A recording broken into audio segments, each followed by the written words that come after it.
Okay. I was thinking that we should actually have Kevin do the recap this time. What? Why me? Well, because your mouth is full. Last time, yeah, and now because you're eating, so it's just wow. Yeah, but John was late. And Andrew just watched it, so it'd be kind of boring to hear it from him because it'd probably be too accurate. Too accurate. Too accurate. Yeah. Okay. So, if I remember correctly, we just... Stop that. Yeah, it was the last where we met the guy. We're traveling to, what's his name's house? Oh, boy. Forgot his name. Anyways. Orlane. He was out on the farm trying to figure out where he was. Veneer John decided to. No, it was Veneer decided to go up, climb the top of the house. He comes out yelling at us. What are we doing? Blah, blah, blah. We asked. Oh, wow. I'm terrible at these. All right. Andrew, you want to fill in some? Yeah, Andrew, you got it. Well, basically, we found out from him his state of things where he believes something strange is happening in Ormond's Delve. Well, he sells something strange is happening. Sorry, Hamill. He usually has Emmett come by to sell to pick up his shipments of grapes and sell them in Hamill at the 2 inns,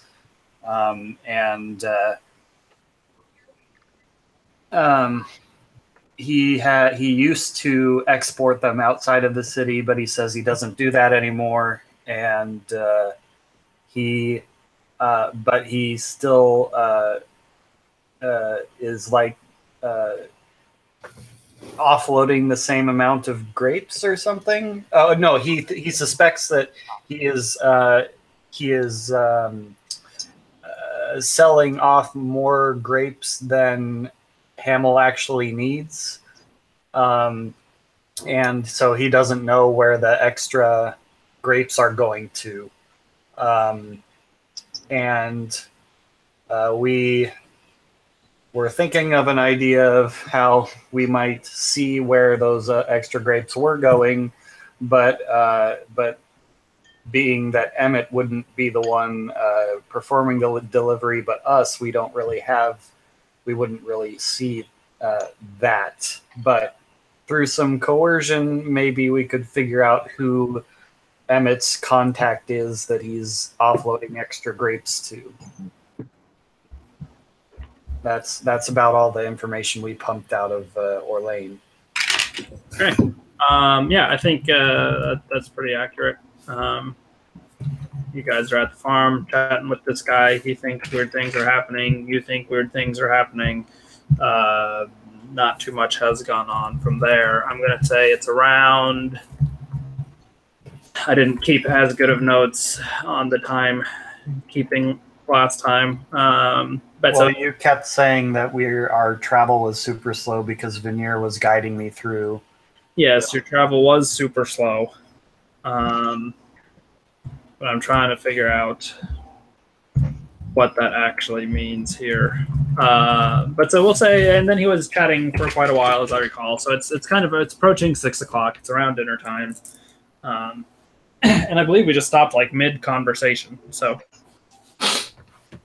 well, yeah, he mostly acquiesced to this idea and we at the end of last session we mostly proposed we long rest and then do something in the morning.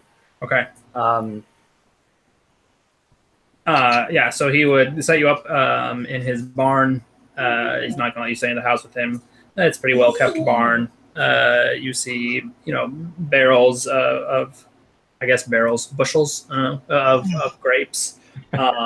but it is pretty. It's dry. It's the highest part of the hill and everything. So you're able to make camp and rest there for the night without any difficulty. You wake up the next morning around 6 o'clock in the morning, perhaps. Sun's bright, or you can already see Orlane out in the vineyards, doing some work. And what do you do? So sorry, I just need a sec because I'm addressing my long rest. Oh yeah, long rest. Oh, hey. But I was also, until the end of the day, just continuously focusing on my tether, whatever information I find out of there. I'm very much considering taking the feat where I learn how to read lips so that I can do conversations from this tether. Interesting. Okay, so you did the tether that morning, so it really lasts as long as you wanted to remain awake as you are watching. So you're watching before you're going to sleep, and time is passing and it's getting darker. And then around, actually pretty soon after you get to the barn, so around 7 or so at night, you see Misha come out of that room, kind of in the south, the southeast room of the temple, and she heads across the room into another doorway, disappears for a couple of minutes. When she comes back down, heads back into her room one more time. And when she comes out this time, she is no longer in her priestly garb. She's kind of in more, standard townsfolky clothes. And she leaves the temple through the front door. About half an hour later, she returns. She goes straight into that further door, right, kind of that northwest door. And then in another 10 minutes or so, she comes back and you see her going into that southwest door where she would go into and spend most of her time. That's kind of her.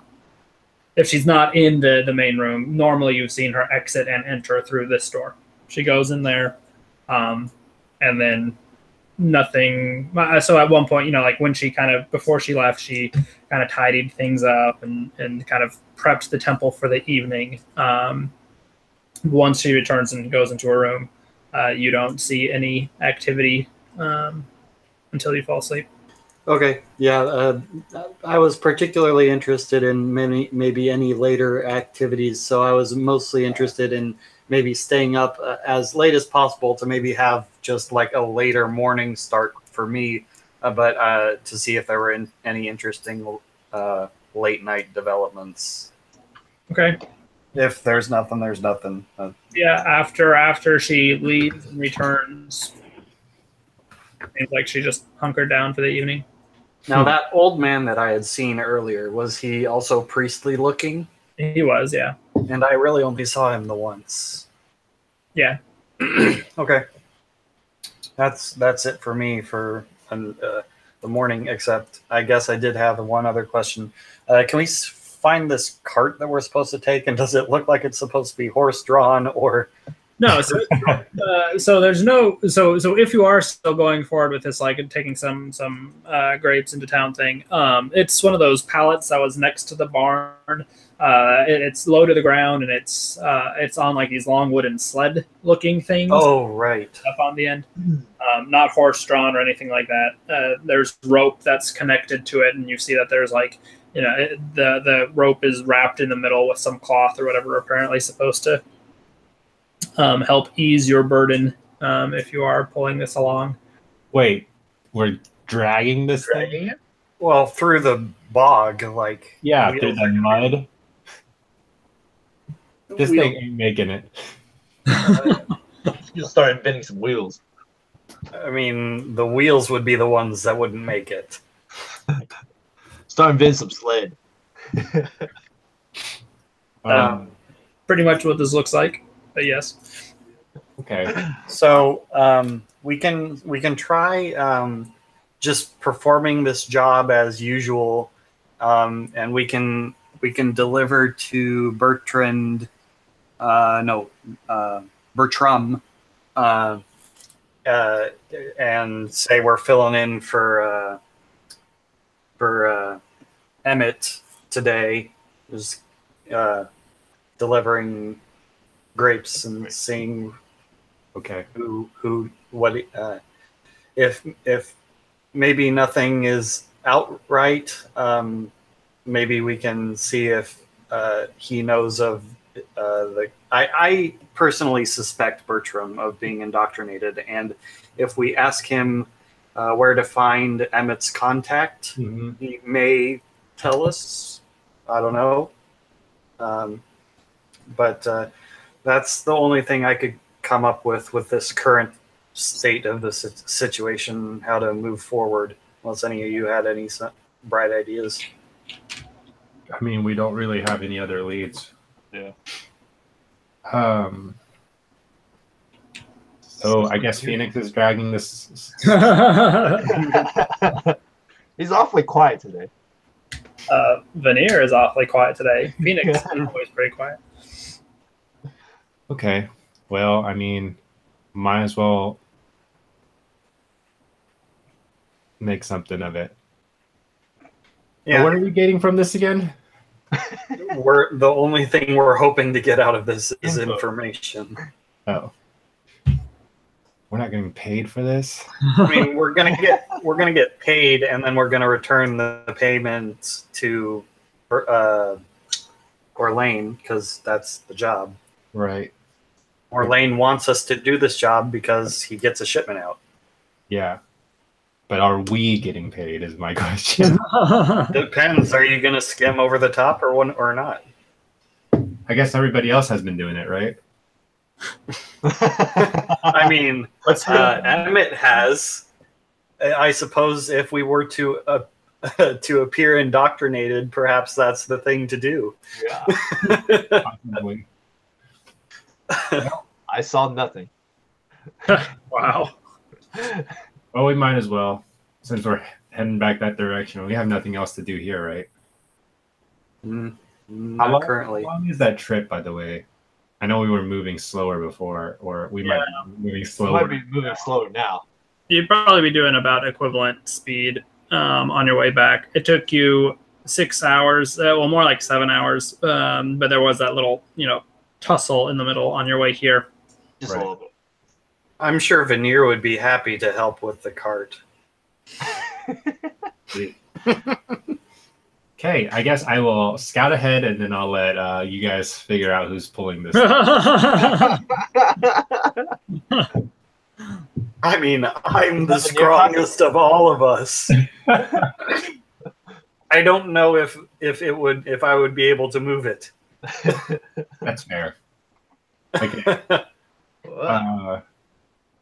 Do this the old-fashioned way: rock, paper, scissors. I better get more of the cut then. Okay. I guess I go over and grab onto the rope. I mean, is it hard to pull? You guys kind of ambling about the barn, from out in the fields, and he comes up. Explains to you kind of how this would work, so he goes over and pulls the empty pallet over, because easy when it's empty, into the barn, and rolls a barrel full of grapes onto the pallet. Wait, is it a bushel or a barrel? It's intentionally unclear. But anyway, then he just kind of gives you guys a rundown. Oh yeah, so sure enough, you just kind of hook this thing over your, I don't know, whatever, and over your shoulder. Maybe have two of you at the same time, and you can kind of trade out. And then if you look for those signposts, that's kind of the best way to take this pallet. And it just gives you the general rundown. It's pretty straightforward. He says that normally when he delivers this amount, or when Emmett takes this amount, I didn't really run the numbers on what would be reasonable here. So it's a bushel or barrel of like the finest grapes. He says he normally expects to sell this for about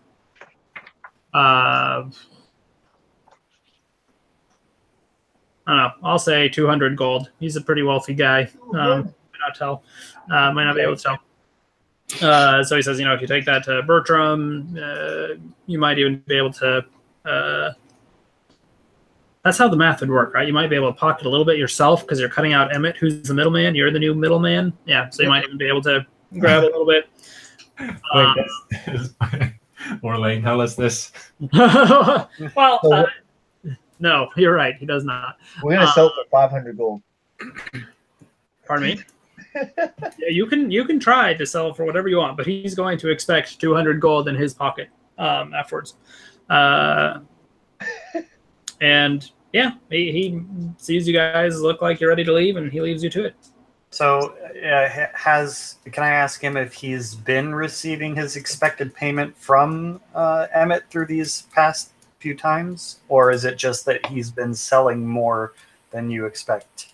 He's been receiving his payment from Emmett. Okay. Now he would normally be making more for the amount of grapes that he's been selling, because they have some sort of, there's an extra rate, or they can sell more of they can sell the grapes for a higher price in these outlying towns, right? Hamel, because it's right next to the source, pays less.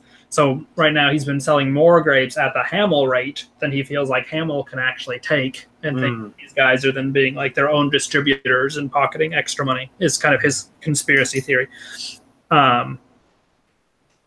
Yeah. I see. Okay. So, that makes more sense now. So, it would be at a cheaper rate in Hamel, but would be at a higher rate elsewhere, and perhaps the indoctrinated are buying and selling that stuff, the goods. So that's that. We now have a lead, you guys. Huzzah! Making money. Like a drug deal. You know what's going to be awkward? If we meet Emmett.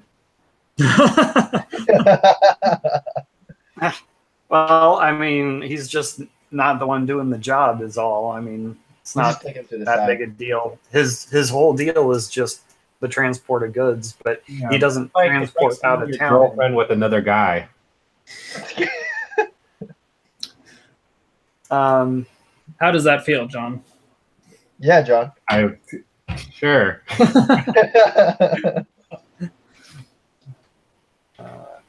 Okay.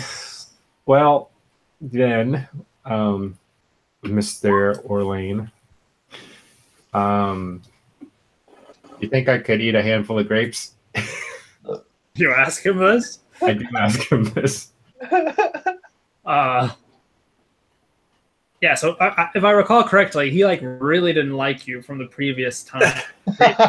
you rolled like a 1 on a persuasion, and Philip said, "Well, I guess all of a sudden he realized how racist to half orcs he was." That's right. The grapes are for paying customers. If you would like to pay me for your handful of grapes, that would be no problem. Man. But dragging this thing for 7 hours is going to be, I don't know. It's going to be hard. He ducks inside of the barn and comes out with a little, rubber mallet and carefully pounds down the seal around what is definitely a barrel of grapes. Seeing that, I guess that might answer my question, but does he expect the barrel back? No. I would like to use psionic investigation on this barrel of grapes. This is your 10-minute thing? Yeah. Okay. We'll say, is it okay to say that you'll kind of do that out of his eye shot? I mean, I don't care because I told him up front what we were doing. Yeah, that's true. All right. I mean, I assume you'd still want to do that when you're closer to town anyway. Sure, I guess that would be fine. But yes, I want to offload this barrel after my sensor has been placed upon it. Okay. Because filling everybody else in, I think what might be helpful is to see the faces of people that come and take grapes from this barrel. And if it's more than Bertram and a couple others, we might have some more faces to look into. Okay. All right. And so with that, you guys set out on your journey. I start dragging it. All right. So the pallets. So you can the bottom of the sled. Like, what do you call the bottom things on a sled? I don't know. The skis. Yeah. Okay. You can tell that the bottom of the skis are worn and have been waxed or something. It slides over the bog better than you would expect. Better than it would over dry ground for sure. But it's definitely slow going. Go ahead and roll a strength or a constitution. Athletics. Just roll constitution in athletics. I know we're gonna do it. Just rolling? Oh man. Constitution. Just straight constitution. Well, are you proficient in athletics? I am. I am proficient in athletics. Okay, well then just roll constitution and we'll add your proficiency bonus to it.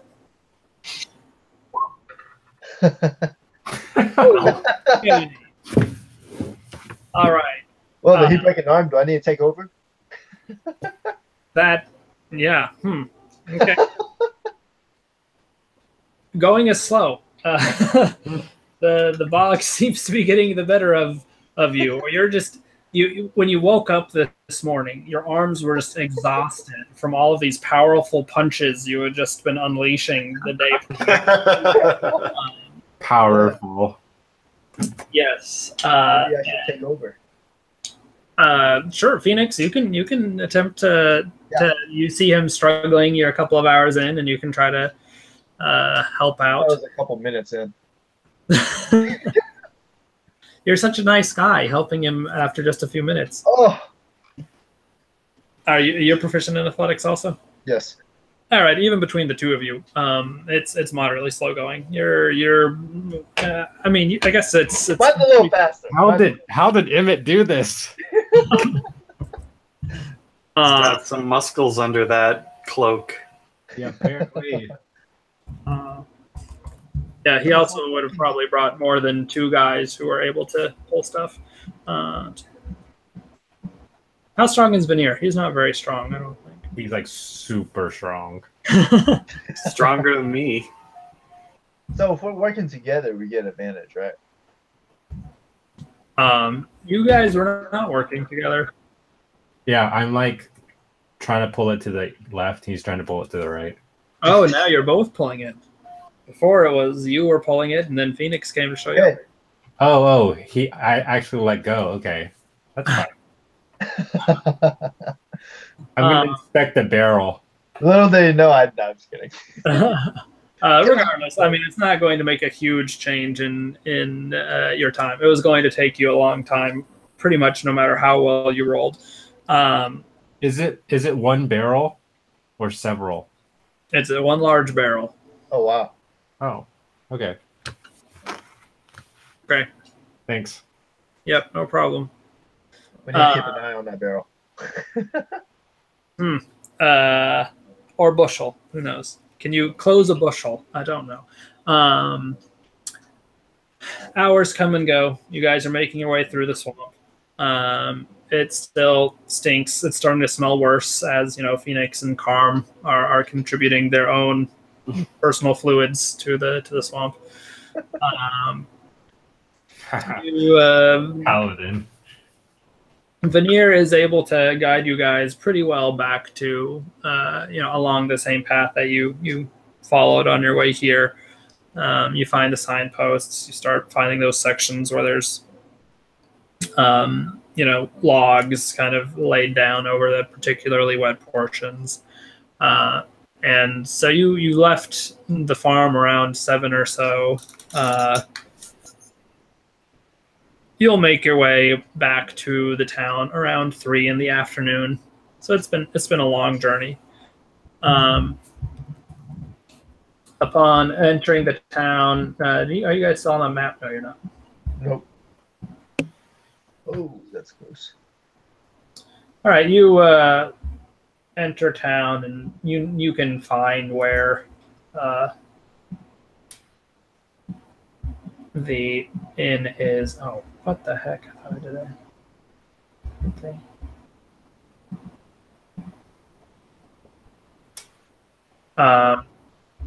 The bush. Let me paint. You won with the bush.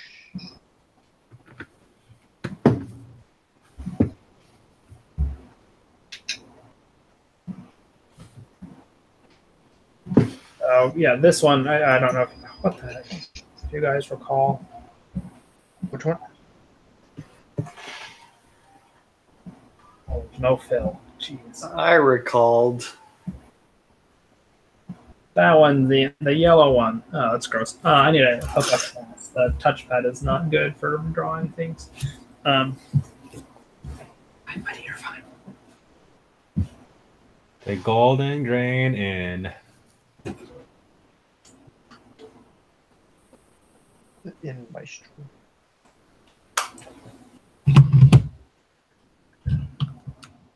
Jason here.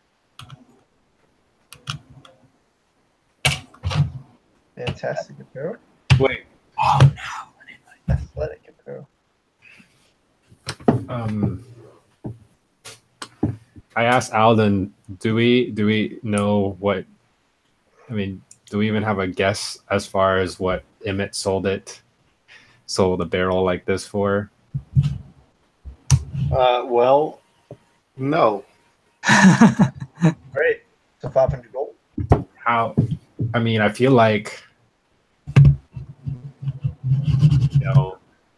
if it's too low, obviously he's getting a great deal, but it can't be lower than 200.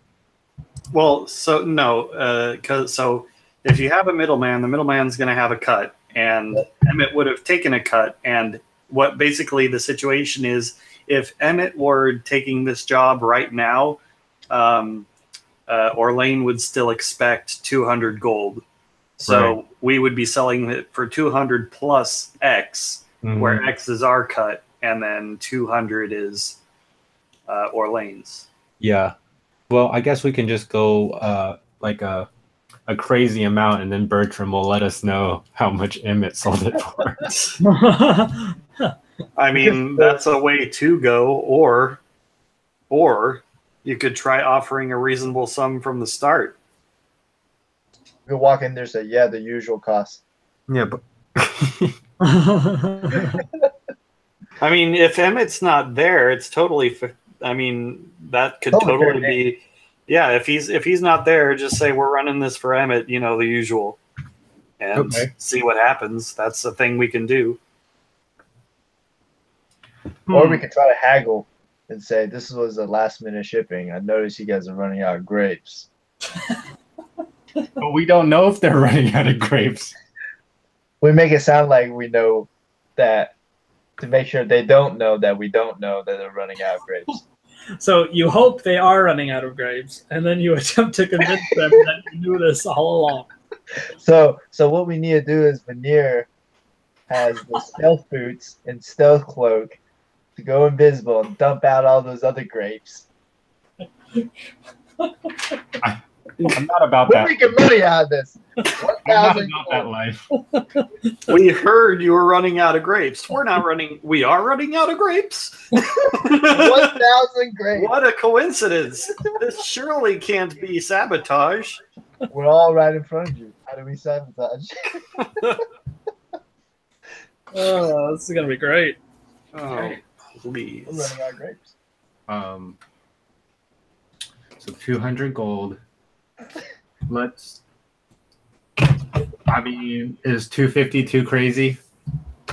Not enough. I think 250 is on the high end. You think so? Mm-hmm. That's a quarter. Or sorry, no. Yeah, that's a quarter. A quarter. That seems pretty high, but for a simple courier. That's true, especially for a dump like this. But to be fair, we were we were squandered out of a deal, a courier, a guard detail on the way here. So 50 might be a pretty reasonable sum. Man, okay, so I've been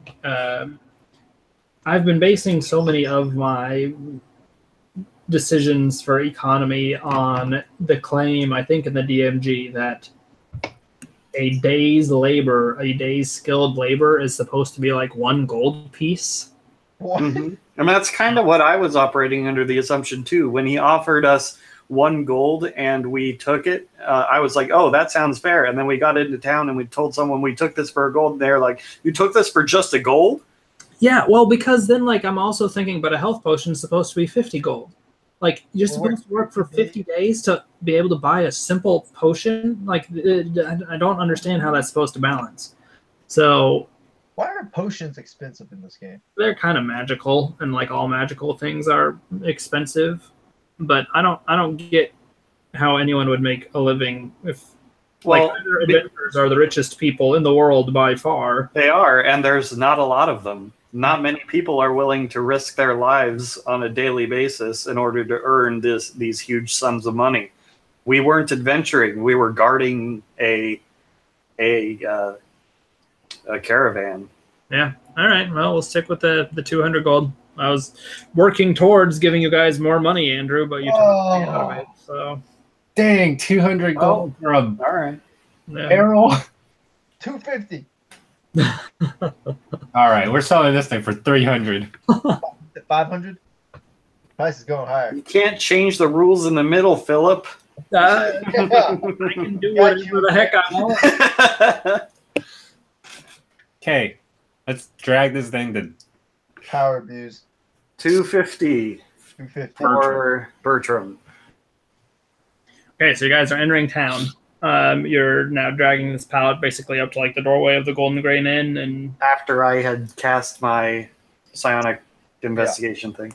Okay, well, sure. You will say you did that once you kind of saw town coming over. So we'll still say you did that like at 4 o'clock.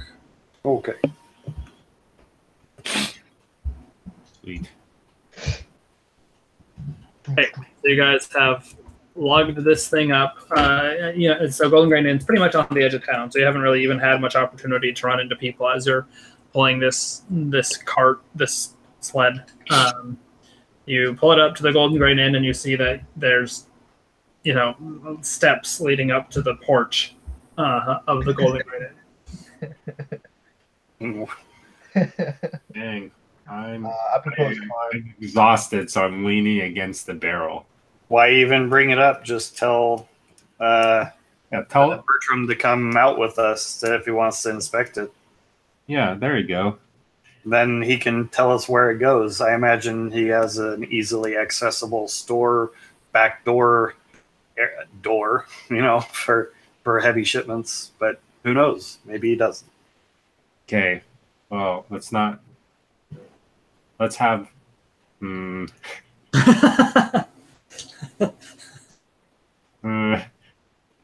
Yeah. Okay, Phoenix, go get him. Yes, you have a ways with the tongue. All right. You better not say that he's low on it. I'll walk in with him though. Wait, what? No, I'll stand guard by the barrel. I got this. He doesn't even know that I speak, so I'm not saying anything. I'm just following to experience this. All right, we go up. What? Sorry. Yeah, so we go up and find them, and we say, "Hey." Okay, so you guys go up in the Golden Grain Inn. You enter it. It's an inn. You're not going to knock.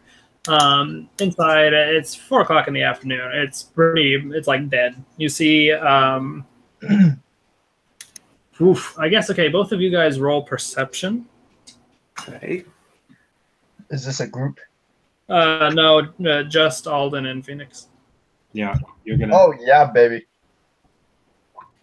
They are low on grapes. Yeah, they are low on grapes. 500 gold. And what is your passive perception, Phoenix? passive. Yeah. It is 12. Okay. All right. So you guys see like one guy who's just sitting at a table by himself, munching on some old stale bread. All the other tables are vacant. No fires going. It's kind of. And that one person is not Emmett. That one person is not Emmett. Cool. Okay. You guys don't recognize him. Bertram, hearing the doors open, comes out of a back room, kind of off behind the bar, and he sees you two. And he says, "Oh, you all are back. Great. What can I do for you? Would you like some more of our wine?"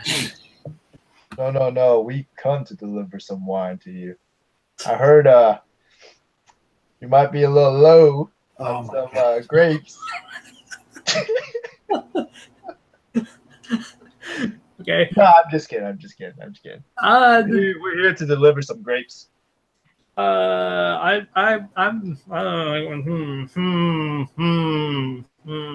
Can't take a joke, huh?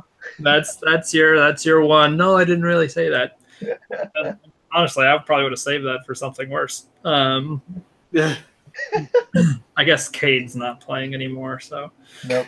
It's not like I'm gonna burn down the place. Yeah. So Bertram, you're delivering grapes? Yeah, we're the courier this time. Just here to deliver grapes. Okay, so. You guys were looking. So these are from Orlane, I assume. Yes. You went out and found some work after all. Oh well. Let me see. Give me a second. And he goes back into give me a second. Whatever. He goes back into a door. I'm not going to specify which door because who cares? And comes back in a few minutes. 500 go. 500 go. And says, "Oh, okay. Well, we're moderately. Yeah, we could use some more grapes. I think normally it'd be a couple more weeks before we needed some, but sure. Okay. How much are you selling them for?" 250. Roll persuasion, I guess. That wasn't.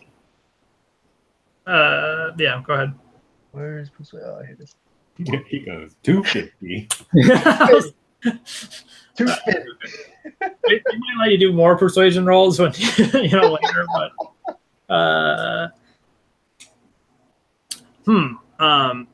well, that's more than I normally pay, and I'm not in as dire of straits as I normally would be when trying to replenish my stock.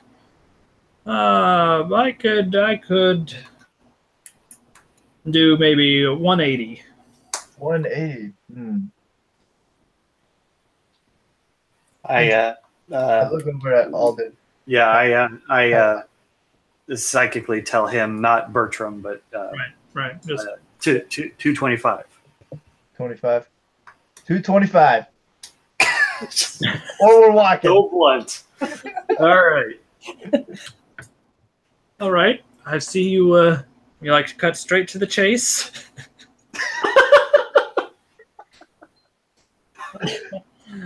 I can respect that. I'll do 200.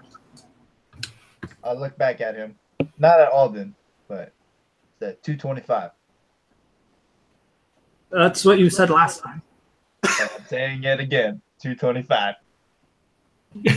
If I can sigh telepathically, that's what I do. I'm taking this time to inspect the barrel to see if there's Whoa. a way for me to kind of break into it. Oh, Jesus Christ. I'm super bored right now. I don't know what's going on. Okay, roll investigation, John. Oh, you gotta be kidding me. Yeah, we may have to take 2. We were literally away from the barrel for 2 2 minutes. minutes. John! Okay, you don't see. I mean, it looks pretty well sealed. There's nothing that you can see other than just brute force to really open up the lid of this barrel. The dumb barrel. Dumb barrel. Okay. Okay. Bertram turns to you, Phoenix, and he says, "So, if I decide I don't need these grapes, what exactly are you going to do with them?" I telepathically tell Veneer, I don't remember its name, but there was a second inn that was mentioned by Orlane, and I tell him that one, if you let me do that. Roll, yeah, you can definitely tell that there was a second in. Let's just roll, I don't know, history to see if you can remember the actual name. Nope. I need to turn off precog hunch. Okay. But Whatever. I mean, you guys. well, I mean, he mentions that there's a second in, so Yeah. You guys definitely. I just mentioned him. It's like, well, we got another buying customer that will willing to take this. So if you don't want it, that's fine. We'll walk.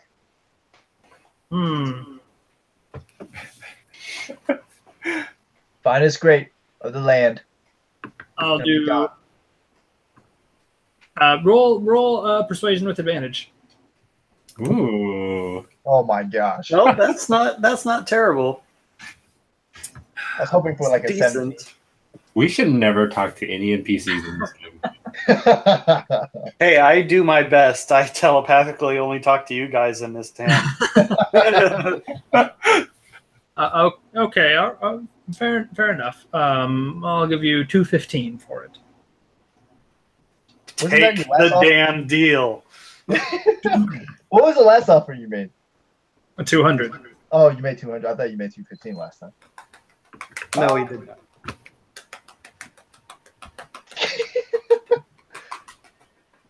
Take it. You Take said the damn deal. You are a noble paladin. You can do better. I mean, I'm not there. you said 215. That's a lot of dropping from my original price. That sounds pretty good. I'll take it. What? Okay, that's good. Because the next thing he was gonna do was gonna go.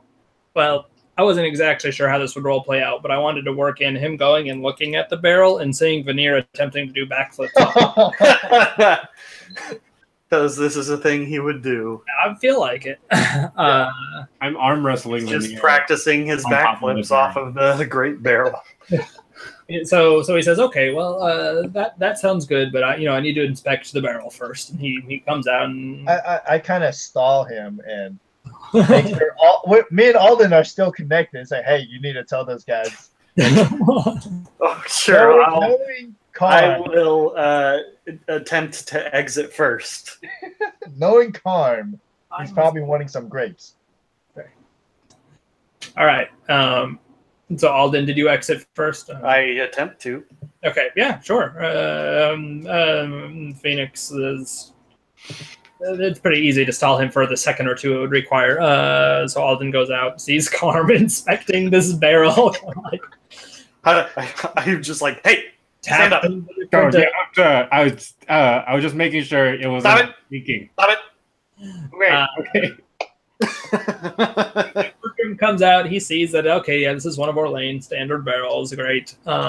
He says, "Oh, okay. Well, if you'll just follow me," and starts walking around the edge of the building. See, I told you we didn't have to bring it up the stairs. Do you want me to just pick it up? You can try. I pick up the barrel. Great check. Hey, you can go ahead and do athletics. Let's see what you got. Wait. Time to Google how much a barrel of grape.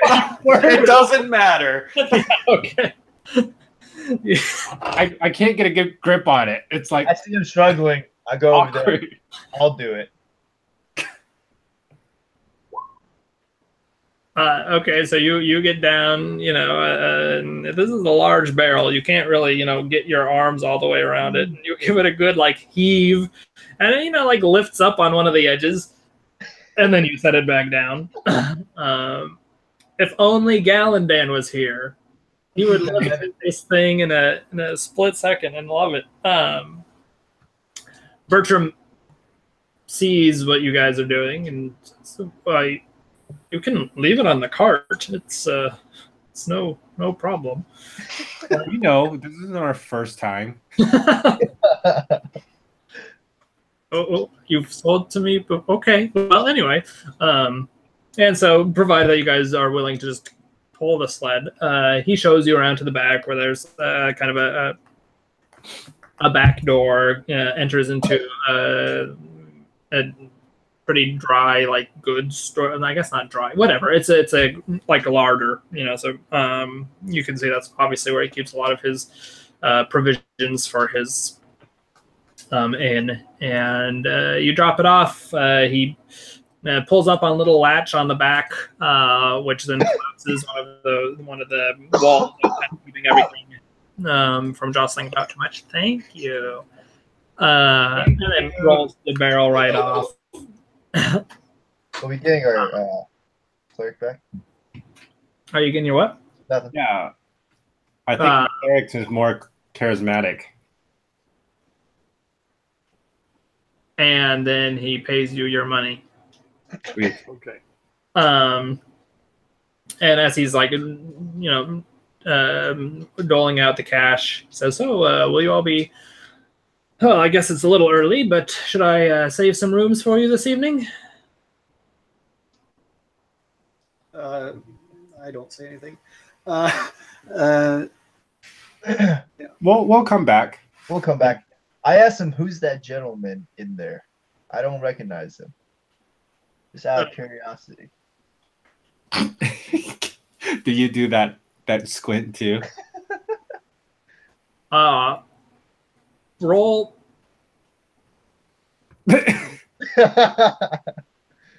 Persuasion, I guess. It's a simple question. Persuasion? Yeah, but It was just a question. yeah, if I had made you guys roll perception, you wouldn't be asking, "Oh, who's that guy in there?"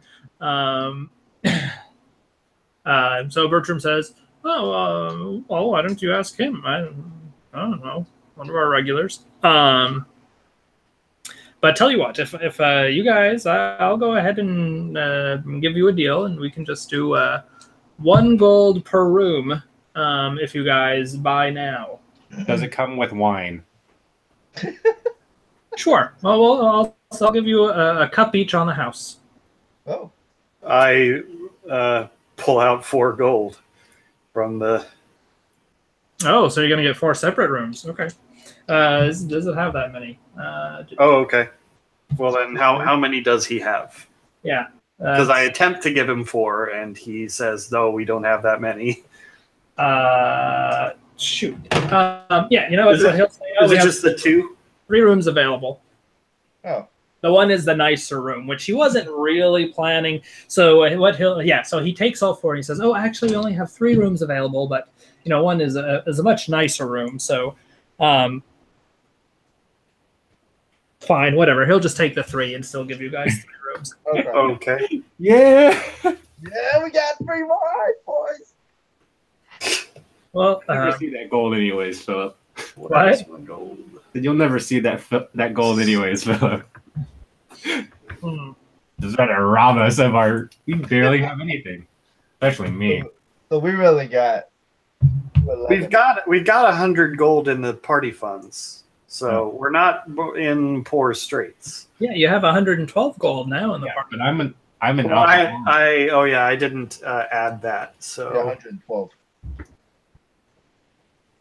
And really, you have 312 gold in the party fund. Just how good of people are you? Do we really want to trek back another 6 hours? Dude, 200 gold. I could buy a horse. Can we buy a horse? Not here, you can't. Can we steal a horse? We could tame a stallion. You probably Mustang. can steal a horse. Yeah. Okay. So Brooklyn says, "Well, great. Look forward to seeing you all this evening." So while we're in the larder, do I see like a currently open barrel of grapes? You see an empty barrel. You don't. Is it on its own sled? No. So he has he has, I don't know. We'll say 2 sleds that are kind of like he put up the little ramp thing that folds down to make a ramp, and he's put them up against the wall. So he's currently storing some of the ramps. Okay. And you see 1 empty barrel and the barrel you guys just dropped in. And like you can tell that this is like, obviously this isn't connected. Well, not obviously, but you don't see any doorway to the kitchen or anything like that, right? So this is not the only place for goods. This is his stockpile.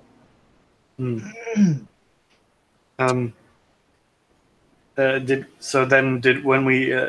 we walk away? Did he like lock up?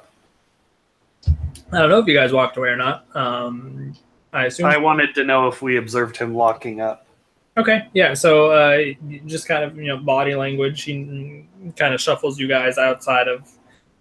He closes the door, pulls out a key. Sure enough, locks the door behind him. Can I ask him something real quick? Yeah. Hey man, do you guys sell that much of those wine here? I mean, obviously it's pretty expensive. Well, I think it's quite reasonable, really, but it is our best-selling drink. I mean, you had some. Was it not the best wine you've ever tasted? It was the best wine I've ever tasted. And I don't tell them that was the only wine I ever tasted. But so I guess they do have that much customer. You can. Okay, let me ask him. How quickly do you go through a barrel of grapes? Well, it's a process, right? And this is where it kind of falls apart into the real world, but whatever. Because he says, first we'll stomp the grapes, and then we'll start storing them, and essentially this will still have to age for a while. So we typically go through a barrel's worth of grapes. Oh, about every, I don't know, couple of months or so. Okay. And this is just from selling from your inn? Yes, yeah. I didn't know if you made donations to maybe like the nearby temple or anything like that. We've donated wine in the past, but the great thing about wine is the longer you keep it, the more valuable it becomes. So I like to think that, every year our donation increases in value little by little. Well, thank you. Just wanted to know how, I've kind of become like a wine connoisseur. Is that so? I was under the impression that. Oh, that's great. He was under the impression that that's great. I trust ours stands up pretty well to the competition. Very much so.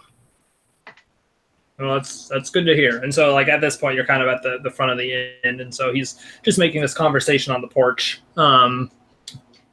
thinking that you guys aren't planning on coming in. But it's hard to, like, if you're giving the body language that you are planning on entering the inn, then he'll just enter with you, but he's not going to leave you on the porch. So without the without the cart, how long would it take to go to and from Orleans? So, or would we know? We may not know. I'm gonna. Let me roll Veneer's survival, because he'd be the one who's, like I said, essentially whatever. Who cares? This is not a big deal. He only has one better or no. He's never mind. Go on. Yeah.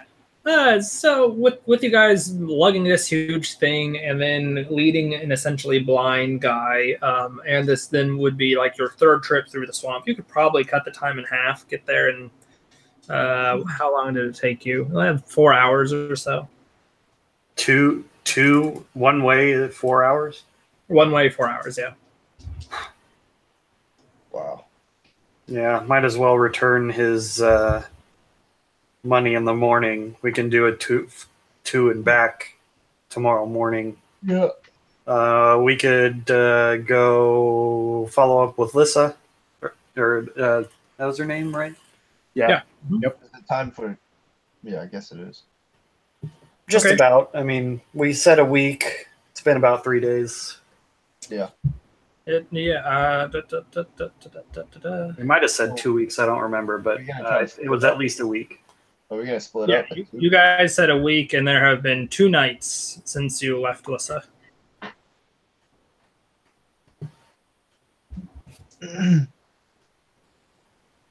So Can we go find Lissa?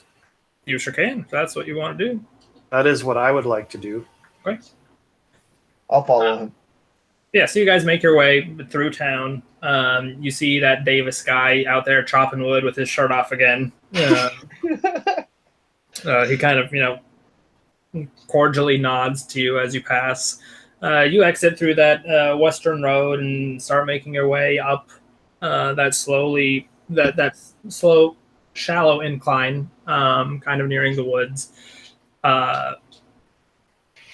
You progress for like an hour or so, I think, was about how far away she stopped. And then Veneer picks out, the grove of trees where she had left you guys. As you start approaching them,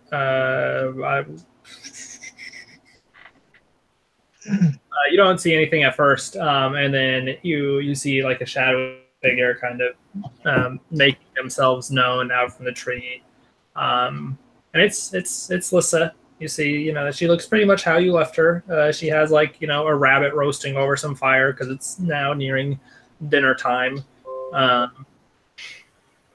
And yeah, you approach and she sees you and she says, "Have you made progress? Do I need to inform my people, Fassel, that it's time to move?"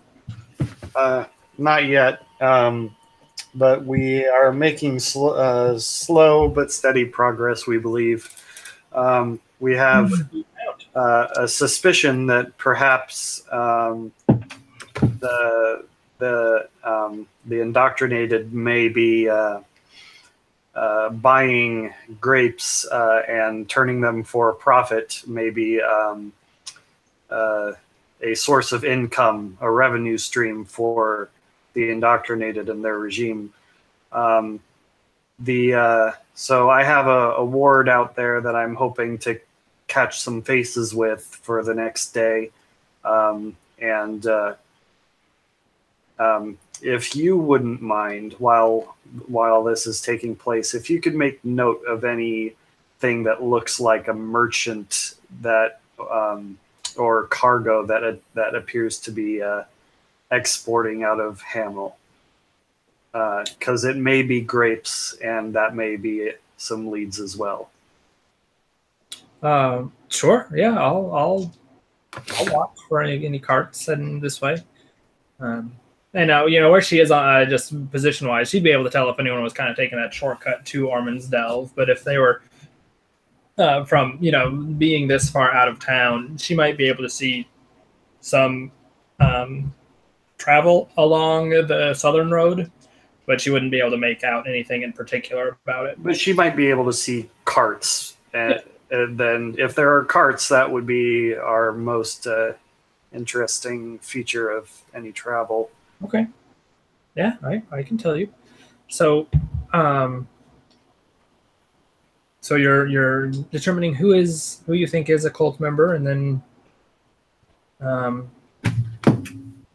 if we can find someone that we believe is a cult member that we haven't interacted with yet, we may be able to convince them that we are relatively newly indoctrinated and maybe be granted further access into other things. Okay. Okay.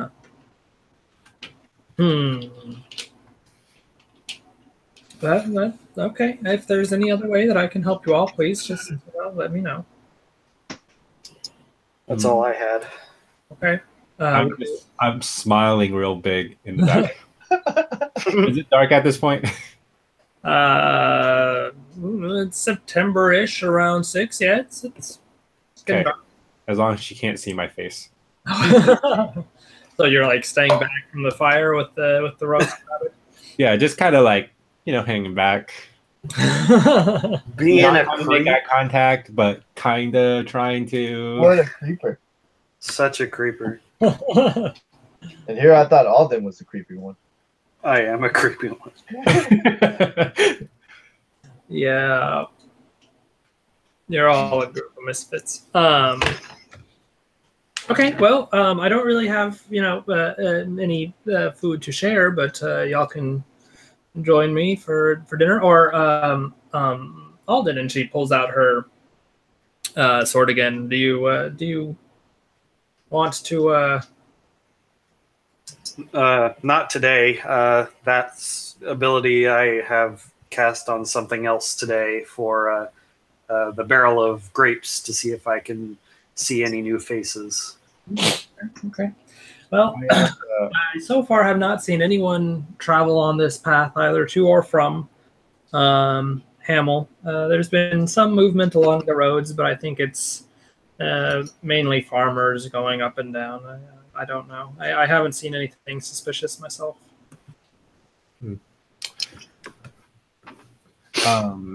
I asked Munir if he would like to go hunt for some food real quick. No. No. Sure. Veneer runs off to hunt, and like he would. Are you guys? Not there. No.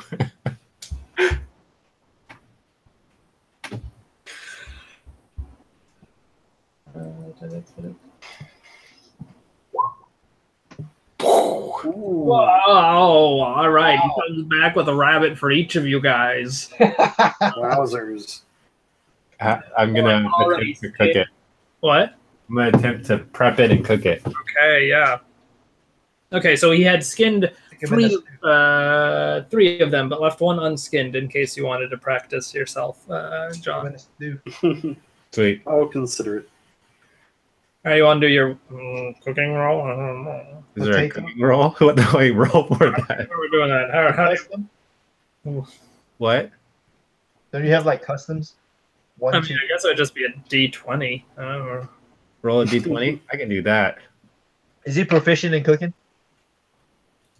No, you're trying to get proficient with the tools or some. Oof. Okay. All right. I mean, it's not the worst rabbit you've ever tasted. Well, it probably is the worst rabbit you've ever tasted, but it's probably also like the best rabbit you've ever tasted. I don't know if you've had rabbit before. Wait, is it meat? Yeah, that's meat. Yeah, then it's probably pretty good to me. Okay. Wait, is it did he cook all three of them, or is it just the first one he cooked that tasted that bad? I believe. Yeah. Okay. So that's the first one. You gonna give it a shot on some of the others? Are they going to let you? I'm sure Veneer would.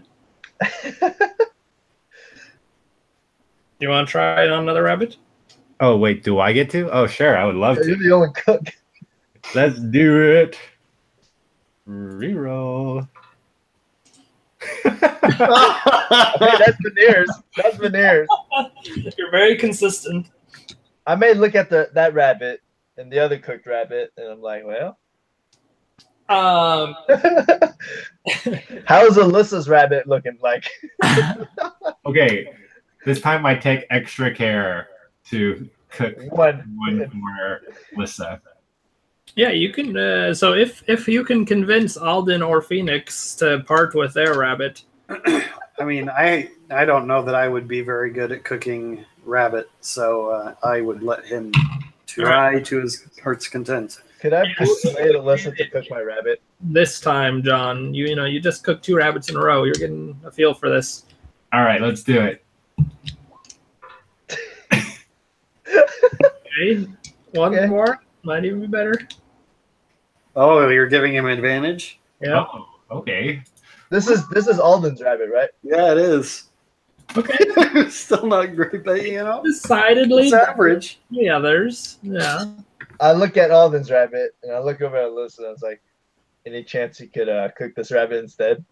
I don't know if this is that good at cooking rabbits. Let's see if she did.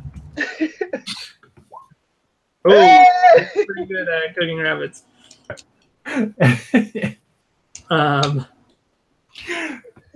She's busy eating her rabbit at the moment. I mean, if you wait for me to finish, I guess I can cook yours, but I don't. All right, I just toss this rabbit to Carm. Here you go. Don't mess it up.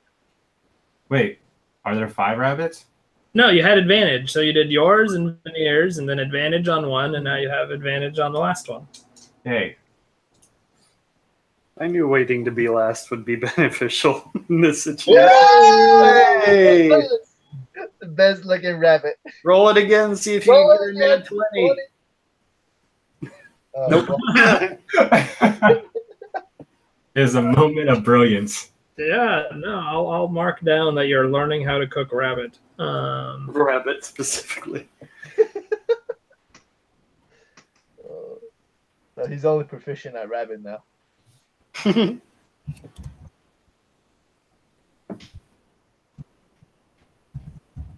How's that walk treating you?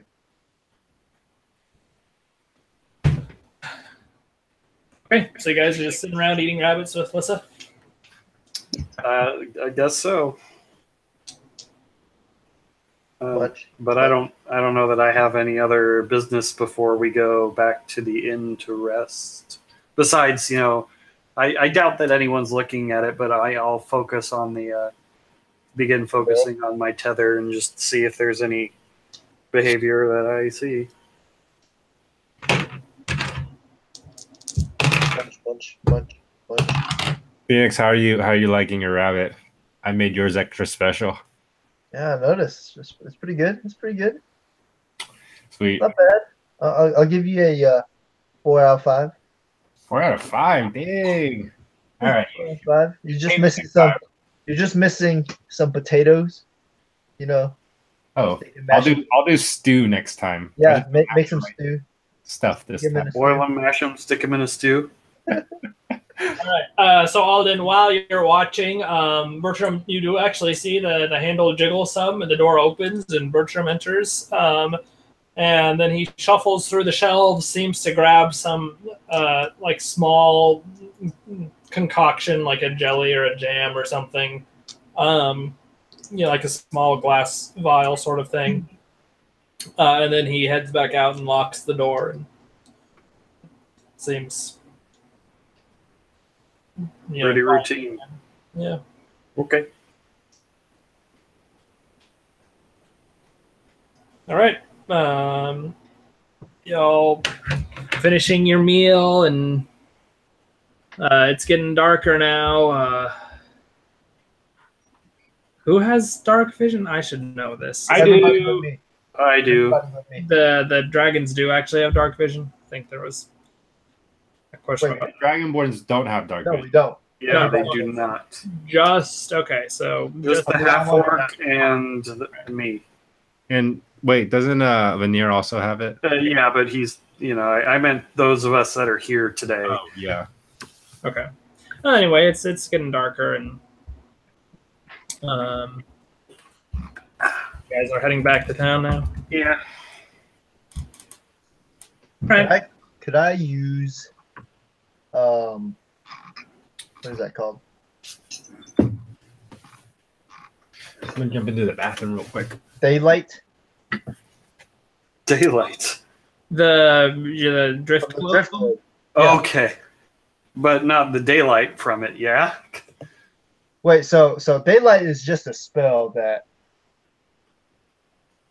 like really strong light. Oh, and then the drift globe itself has it's just imminent. Yeah. As I recall, the drift globe can always do light, and then like once per day it can do a stronger light. Which is daylight. Got it. Yeah. Okay. Yeah. And the globe, how far does it go out as far as? I think it was like 20 feet. I can't remember where I put that at. away from you, but I can look it up real quick. I thought I had that written down somewhere. If you're within 60 feet of it, you can speak a command word. It'll float 5 feet off the ground and follow you 60 feet away if you are like leaving it behind. You said 60 feet around? Yeah. Okay. I'm just going to do that. It'll follow you, from 60 feet. I guess it'll just hover above me and just light up. I think Can he command it to move, or does it literally just drift with him? it just drifts with him. Oh. Cool. Yep. So I'll just say light. Okay. So you got your little glowing ball. Yep. That you're holding, or it's following you guys? It's Oh, I just guess you can hold it too. I didn't think of that. I mean, Because if it's following behind you guys, then it's great at illuminating the places you have already been, but probably not super helpful for. oh, yeah, that's true. I guess, yeah, I'm holding it. Okay. All right. Great. So you guys make your way back into town. Just about the time that you're entering into town is when the drift globe kind of fades, and you could, of course, light it again. But at least daylight is an hour. Does light normally last for an hour? I don't know, but we can do it indefinitely, so it's like not that big a deal. Yeah. I was just saying that unless you do so on purpose, you'll be entering town without this glowing ball, as it would have faded around the time you get to town. I think that's fine. You don't necessarily need to. What's the word? Let everyone know that we're just carrying around these rare magical items. Yeah, especially Derek with his shirtless self. Yes, I'm sure he's still whacking away at wood outside at night. I go over as you do. I go over to Carm. I say, "That's a man. You're a dude." You're a dude. I don't know if you get that reference. Yeah, that was. Dude. That's a man. That's a man. Oh, You're. you're. Yes, I got it. Okay, so you guys are just heading back to the inn? Yeah. All right. You enter the inn. You see three people total, just kind of hanging out in the common room. There's still no fire going. It's still pretty dead in there. One person at each table. You see Bertram once again coming out from behind the kitchen, or coming out from one of the back doors when you enter, and he sees you. And great! You all here for your free cup? Yes, sir. All right. Is there? Will you be ordering some food as well? No thanks. No, I'm good. No. Are you sure? I mean, I can. I'm sure it's. I can ask the cook what the special is tonight. I'm sure it's quite delicious. I'm just here for the wine, thank you. Well, I'll go ask him just in case I can change your mind.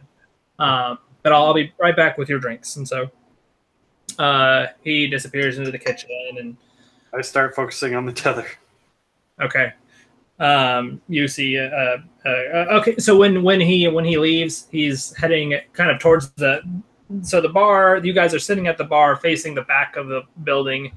The door that he has just gone into is nearer to the front of the building, which is the opposite side of where you took the grapes. So you can check to see the grapes. Nothing seems to be happening, but you would be aware that Bertram moved kind of away from the grapes in the overall scheme of things. Yeah. So he comes back out with 4 glasses on a little platter that he's holding. Oh, that's cute. And he sets them on the bar in front of all of you, and So it turns out it's the same special as last night, but it's, I believe, are still quite delicious. If y'all want some meat or some fancy meat.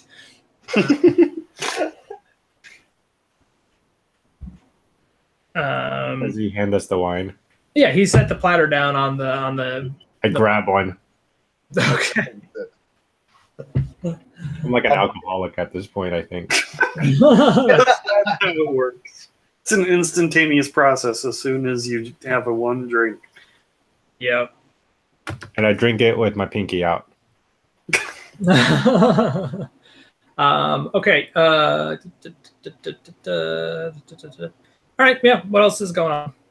You said there's 3 other guys in there. Yeah. Roll perception.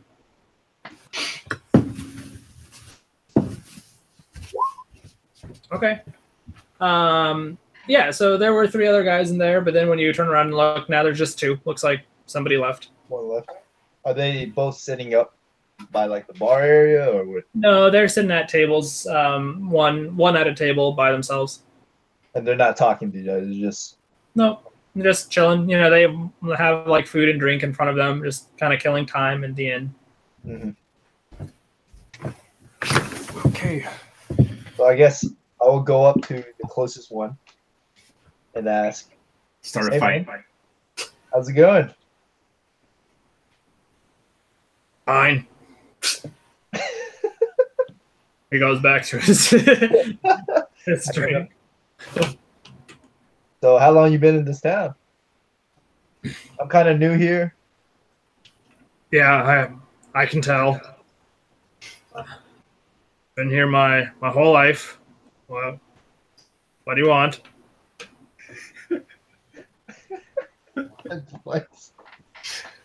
Well, I'm just curious, just trying to figure out where a good fishing spot would be. I like to fish. I didn't know if you knew any good fishing spots. Are you a fisher yourself? No. No. Must be like an adolescent male. We have a lake. It's probably fishing there. Yeah, that's why I asked if you knew a good fishing spot. I'd try the lake. Okay, cool. Nice chatting with you. Hope that meal's good. It's all right. It's all right. How's the wine? It's all right. It's all right. At this point, I like put my arm, like come up from behind Phoenix, and I kind of put my arm around him, and I say, "Have you tried the wine? It's so good." Don't mind my friend. You're saying this to the guy at the table. You're saying that to Phoenix. Oh. And he's like, "Oh, who's your little friend?" Wait, how is this guy huge or small? What is he? He's pretty average sized. Okay. I mean, he looks like a man of the land, so he's tan and rugged and everything, but he's not. He's no Derek. He's not Derek. He's not a man. He's a dude. He's a Dude. He's a dude. I asked him, "Do you know where I can have some fun tonight?" Oh, God. Well, are you asking me or are you asking the other dude? I'm asking your friend, Phoenix. Do you like to fish? I suppose. Try the lake. Okay. I just just stare off. It's like, well, I'll let you two talk it out. I'll go talk to the other guy. I just turned to him, I was like, "I think I will," and then I walk off. Okay. Yeah. Sweet. Cool. Yeah. Is it like bedtime yet? Well, so it's what time is it? Like 7, a little bit after 7. After 7. Yeah. So have you all had your drinks? Yep. Yep. All right. Okay. So you can make your way up to your rooms if that's all you want. I mean, the rooms are yours for the evening. So if you don't want to talk with people, you don't have to. It's up to you. I'll talk to the other guy. Okay. I'll go up to him. And how about everybody else? What are you guys doing? Is Alden in his room? Yeah. Okay. I'm just focusing on the sensor for the rest of the night, and that's probably what I'm going to do in the morning too. Okay. Assuming So- Veneer probably should have Alden's door. So let's talk rooms really quick because there's the 3 rooms. So 2 of you are going to have to double up, and then 1 room is nicer than the others. Yeah, so I definitely leave the table first and grab that one. All right. I guess Veneer and I will share a room like always. Okay. And then Phoenix has a room to himself also. Yeah. Okay. So Alden went up. Phoenix is going around making friends. What are Carm? I'll let you speak for Veneer also. Well, I don't know if Veneer's gonna. I guess he Veneer's can. probably carrying you up to your But room. I'm gonna. I'm gonna go knock on Alden's door. He's probably drunk. Yeah. Alden, you hear a. Yeah, so I'll come out of my trance. I'll open the door. Hey Wait, man, does Karn throw up on him as soon as he opens the door? 1 cup of wine. Okay, you know what? Sure. Carm, make a Constitution save. are you serious? Yes. Wait, if it's high, does that mean he throws up? You don't know. Okay, you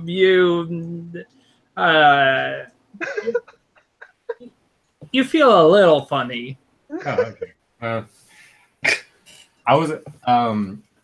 I say, man, Alden, did I ever tell you how good you look? I'm just kidding. I close the door. I'm kidding.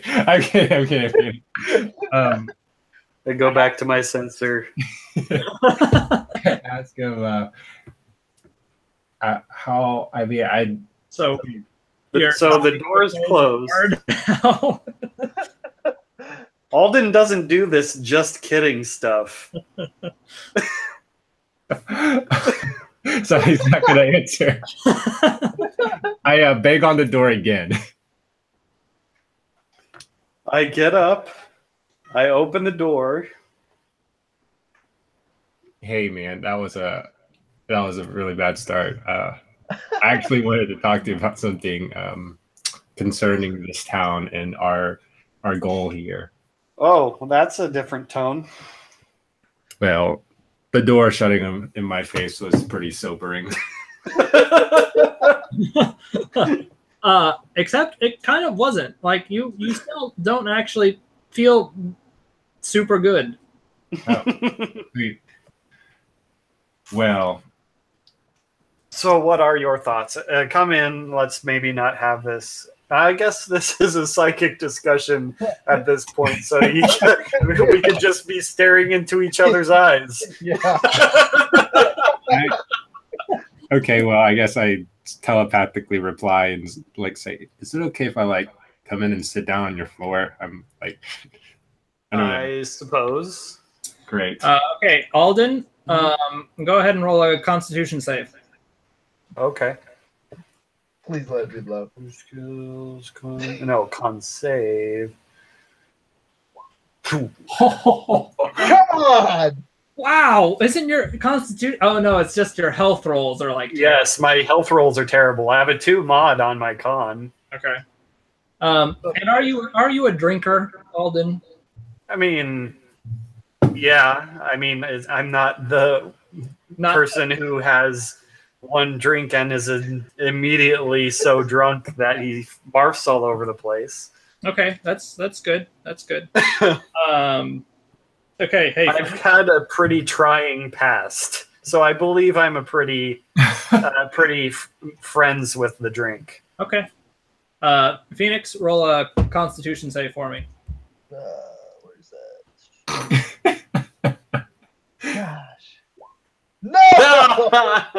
What are you saying no for? This is what you wanted in the first place. I didn't want. Oh, I know. That was Carm. Never mind. Yeah. Shoot. He poisoned us. He poisoned us. He poisoned me. All right. So I guess I sort of did this in the wrong order. But oh well. So Alden, what's happening now is you are also feeling a little bit off, but you are Oh no! Oh, no! With alcohol to know that this isn't one cup of wine doing this to you. So you are, yes, well, okay, that's what you know. Phoenix, let's go to you real quickly. As you are downstairs talking with this guy. I'm dead. You're not dead. Let's role play this conversation for a little bit. Okay. So I'm talking to this guy, right? While you're doing this, can I just say that wherever this falls into play, as soon as I recognize this, a light bulb comes into my head, and I immediately head out into the foyer of the. I look up and go, where are you going? Does he recognize? Well, I guess he doesn't because he's not a drinker. So we need to go and grab our friends right now, and that's it from there. Okay. I get up and follow. All right. Yeah. So, well, since you guys kind of went and headed up and slammed stuff while Phoenix was going to go talk to this guy, we're going to do that. Yep. First, and this is the part that I realized I kind of messed up, but without Veneer being here in person, it was kind of hard to not telegraph this regardless. So I'm going to say that he wasn't following your antics this time, Carm, but he was just going to bed. Okay. And yeah, okay, so Phoenix. Hey, man. How you doing? Or is this I'm just approaching him now? Or You're what? am I just approaching this other guy right Yeah. now? Well, okay. It's hey. I mean, that's what you said you were doing, right? Yeah. I was hey, how's it going? Fine. How are you? Know any good fishing spots around here? Fishing? Yeah. No, I don't. I mean, I don't know. I see fish jumping down the stream sometimes, down south of the village. Oh, okay. Okay. What do you like to do for fun around here? Don't say it's fishing. I heard that one before. He goes, this? Oh, okay. Okay. Where are you? Where are you from? Oh, I'm just a traveler. Just kind of sightseeing. Okay, and at this point, Kevin, I want you to start slurring your words a little as you talk. Oh boy.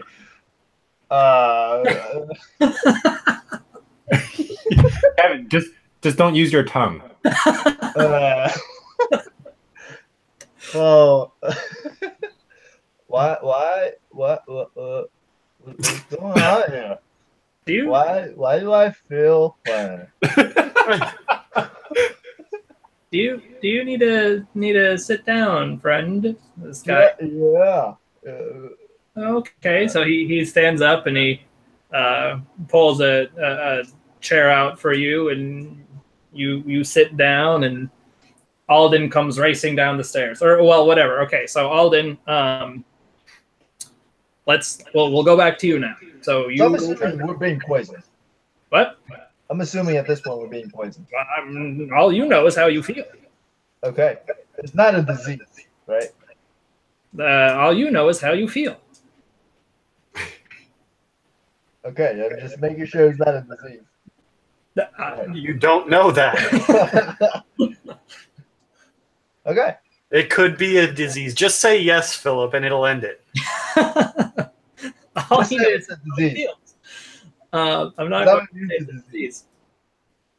All right, Alden, what's going on? So he's still standing at this point, besides the chair being pulled out for him. So you're upstairs right now. I'm sorry. Yeah. So bring me in as soon as I get downstairs. Okay. So the reason I was putting you back upstairs. Okay.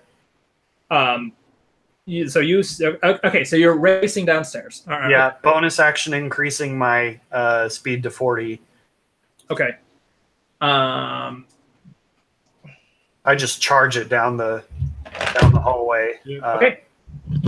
Y'all are gonna have to give me a second, but everybody can roll initiative except Oh gosh. who is now unconscious at a table, and Carmen Alden, you can do so at disadvantage. Wait, I'm rolling initiative? No, you're not rolling. Yeah. Well, I guess still rolling. Well, I'm unconscious though. We need tokens to roll initiative on. Oh, that's right. Well, okay. So give me a second while I get everything set up. There are a few different ways this could happen, so I didn't set them all up beforehand. If I would have been focusing back on my initiative advantage one, so would it just be a straight roll? Sure. Okay. Am I going for Veneer? That's that's up to you. I asked you while we were exiting the door. Oh, okay. We know Veneer went to his room. Yeah. Sure. Maybe just open the door, leave it open, and check up on him. Make sure there's no one there. Maybe stand in front of the door. I don't know. All I know is that I got to make sure that our friends downstairs are taken care of. Okay, sounds good. I run towards Veneer's room. Okay.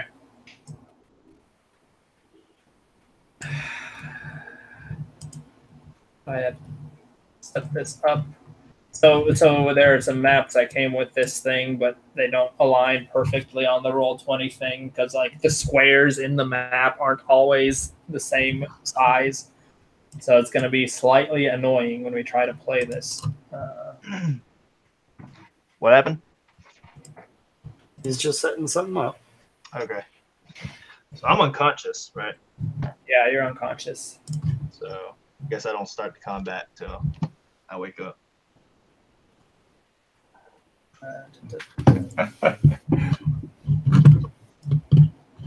Dang, this one is really good, guys. Shoot, I'm gonna have to do that too. It might be like a couple of minutes while I get this set up. Okay. All right, I'm gonna get a refill on my drink then.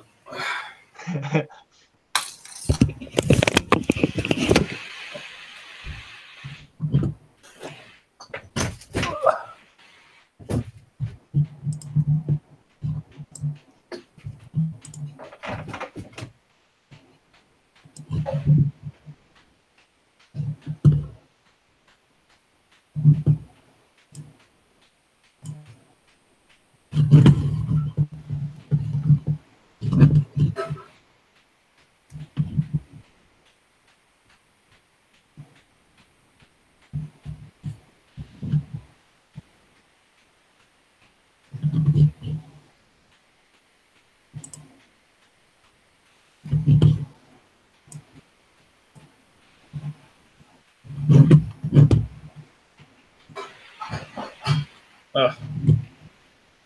I'm crazy. That's okay. Okay.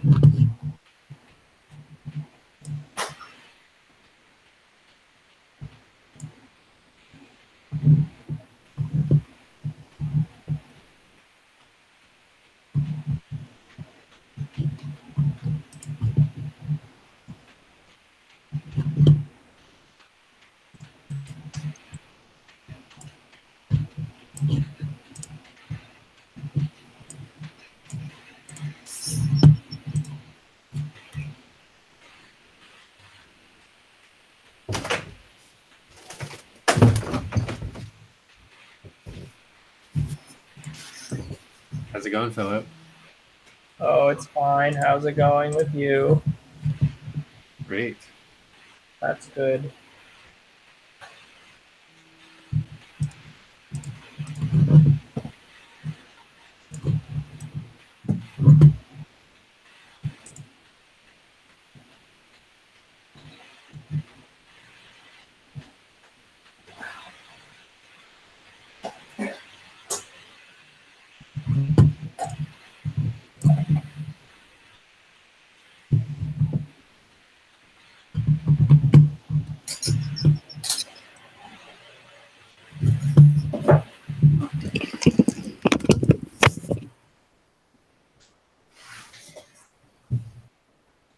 Did you turn off? Did you turn off?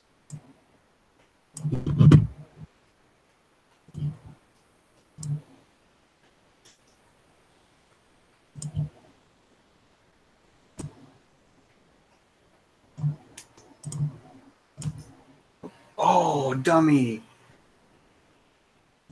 Where's that plugged into? Oh, that's plugged into my crap. Okay.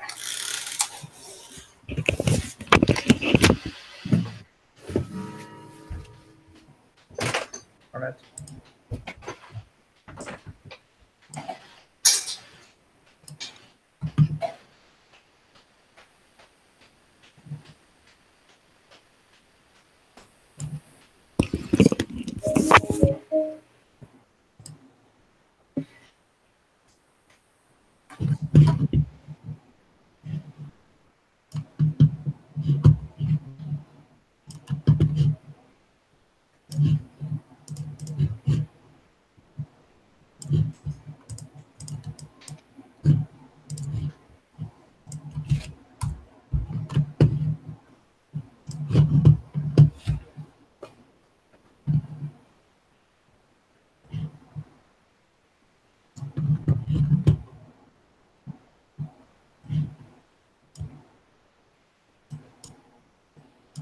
Oh.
Okay. Dang it.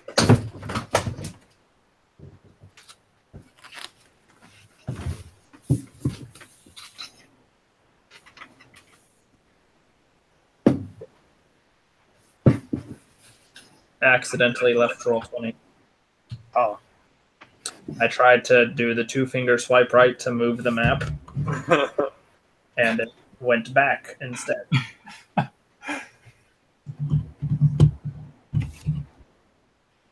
Okay. Da, da, da.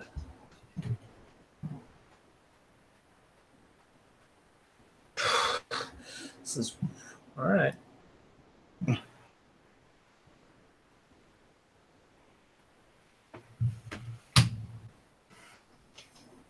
I'm updating Veneer. That he is I mean, captured no, / dead. he's like, oh, this is a terrible night to miss. No, at least he's unconscious for this part. Yeah, Yeah, maybe it's a good thing he missed because he didn't have to sit here not doing anything while unconscious.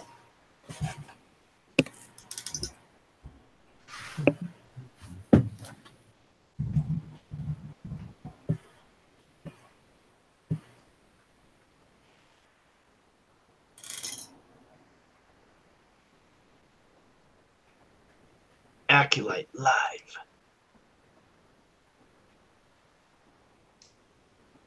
It's going live? Hmm.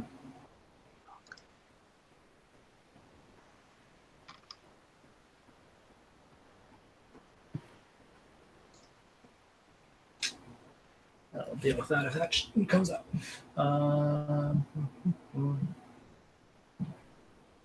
Okay, I think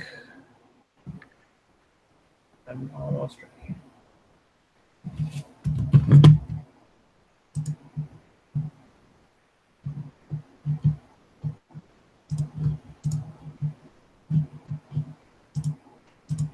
Heck.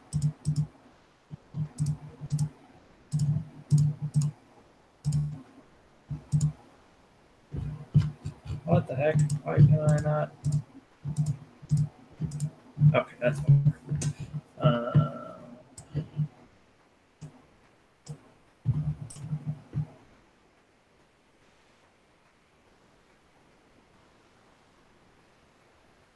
Okay, I'm gonna move you guys over here and hope that everything is visible that should be, and whatever shouldn't be isn't.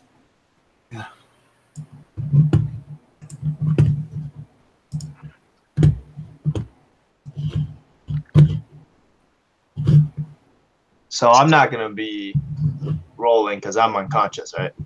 You are unconscious. I think How does that work? Until somebody wakes me up, or? let's. Well, so you don't know what will actually wake you up. So let's go ahead and just have you roll initiative, just in case. Oh, that's terrible.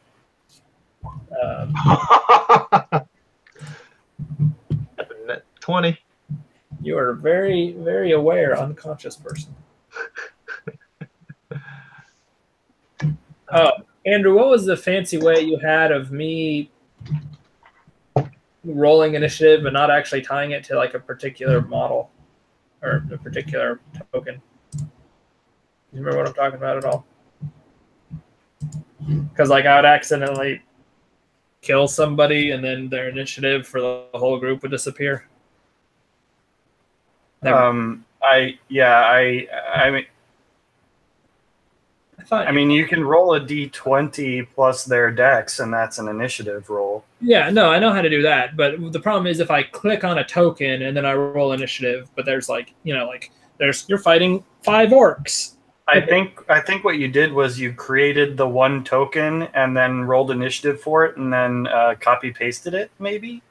All right. Yeah. I don't recall having solved such a problem for you before. Okay, that's fine.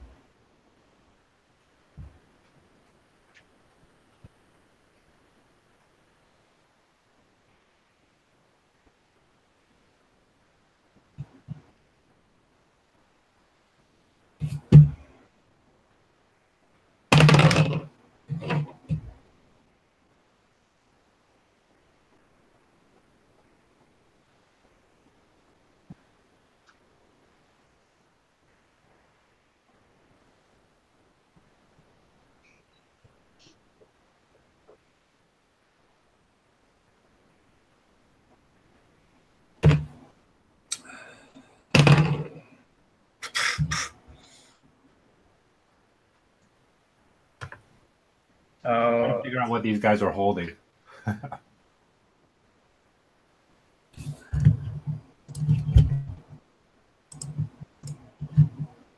Sorry, I guess I'm. Oh, not quite as ready as I thought, but I'm almost there. Wow. Yeah, so you guys who are on. So there's a way, I think on Windows, if you hold Alt, and on a Mac, if you hold Option, it kind of unbinds you to the underlying grid. And you'll probably want to do that for this fight because it's really annoying. Wait, who? Grids don't align. When you go to like move your character and stuff, it'll try to snap you to the grid, but the grids aren't the same. Yeah, it's Alt for Windows. Oh, I see what you're talking about. Yeah, it's pretty annoying. I'm sorry. Last one. Okay. Alden, how did you get so low? I didn't get to roll with advantage. I guess that must be it. Okay. I think we are ready. Can I hide the chat thing? Yeah. I probably don't want to, though. Huh? Never mind.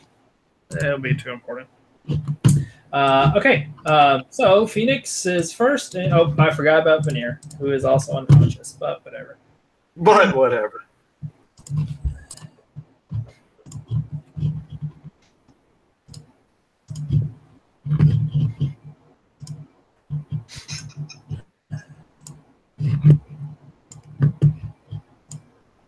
Oh, man, our two unconscious people are leading the High charge. rollers. Yeah.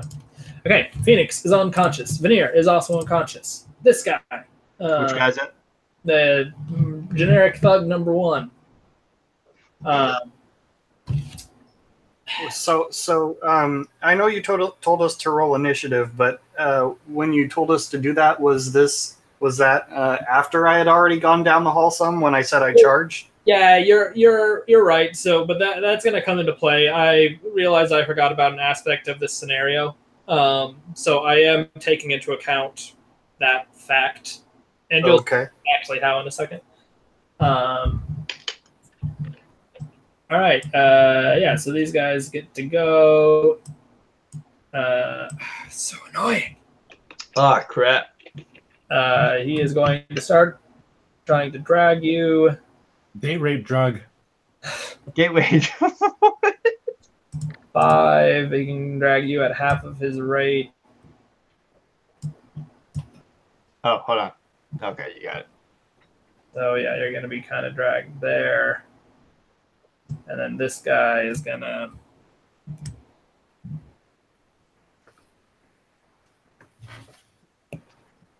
start moving. Okay, so we're just gonna use the grid on the grid on the picture, right? So 5, 10, 15, 20, 25, 30. Okay. Karm, you are up. Okay. Do I know which way? What the? Hold Alt if you're on Windows. I'm in the grid. Do I know which way? Oh yeah, I'm running through Veneer. And I open his door. Okay. What do I see? You see Veneer asleep on the bed. Okay. I guess I go in and make sure. I don't know. Look around to check if there's anybody else in the room. Okay. The room appears empty. Okay. Pretty small room. Is it metagaming if I can tell him an action within D&D that he can perform? No. You can make things like medicine checks to see what's up with people. That's just a thing you can do. Yeah, I guess I would think that it's kind of odd that he's already passed out and hasn't been like 10 seconds. Can I check to see? I mean, I guess him, if he's okay. Yeah, you can do a medicine check. I think that's one of your skills. Hey. All right. So you kind of go up to him and sort of shake him like a shake that would wake somebody normally, and he does not wake. So you don't know exactly. I mean, yeah, obviously he is unconscious in a way that is more than just sleep, but you're not able to ascertain anything specific about that. Right. I guess Alan hasn't really. I just yelled down the hall to Alan and say, the guy's a lightweight. I take that for a grain of salt. And I end my turn there. Okay. Oh well. It's fine. This one is the one with the red dot, right? Yes, this is the one with the red dot. Okay, yeah, and so the two guys who obviously were in are the other two models here, and this guy in the red dot. I guess no one would know because you're unconscious and everyone else is not here. So never mind.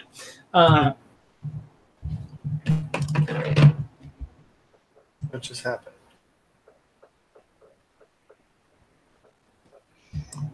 We'll go there. All right, Alden, you're up. He's out of chat. Alden.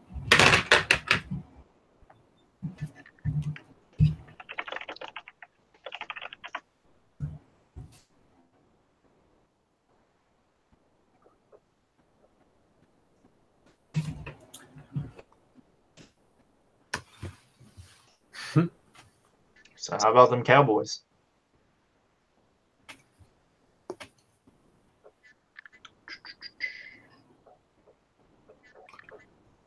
They lost Des Bryant. I'm sorry. I'm not a Cowboys fan anyways. Oh, then I'm happy for you. Whoa, what's going on there? So I don't know What's what he doing? went on my laptop, but it kind of died. So I thought he was doing like live action running down the stairs. yeah.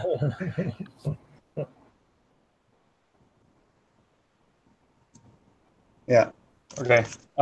So I guess it's my turn. Yes. Okay.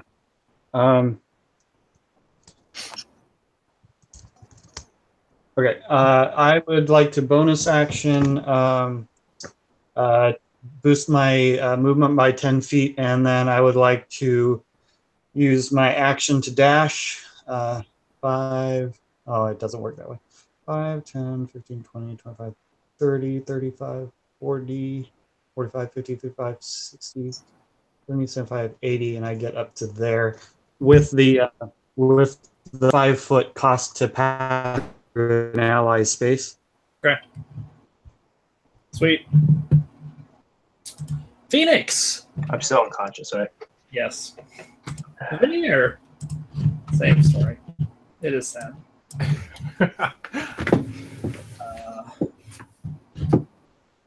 Grunts. Okay, so this is why all Yeah. day. Oh, He's back. that's exciting. Go back. I put it back on my computer. Oh, okay. All right.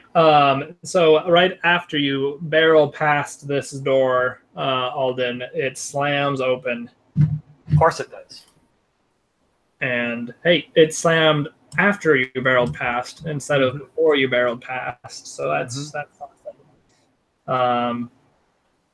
So this guy comes out, and he is going to attack you. I would like to make that at disadvantage, please. Okay. I'm going to cast my... Where are you? Psychic Backlash, I believe it was. Yeah. Oh, rolled good on the damage if he hits me still. Ooh, man. So one of these was a natural 20. The other one was 6, which means a 9. So I think he just misses you. Yep. Okay. Wow. And then 5, 10, 15, 20, 25, 30. 5, 10, What the? Where'd that guy come from? 30. Oh, Oh, coming from the Jesus. door. Crap. Oh, fuck me. What? They're just hiding out in a room. I'm gonna get the innkeeper for this. get my 15 gold back.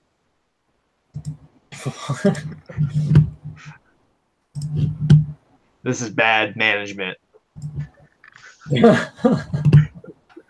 And I'm gonna kill all these fuckers. Do you have lightning breath? No, but I have something better. All right. Okay. Cool. Carm. Oh no, I'm sorry. Downstairs. This guy. Those guys are hiding in one room. Man, 15. am I still being dragged? You are still being dragged.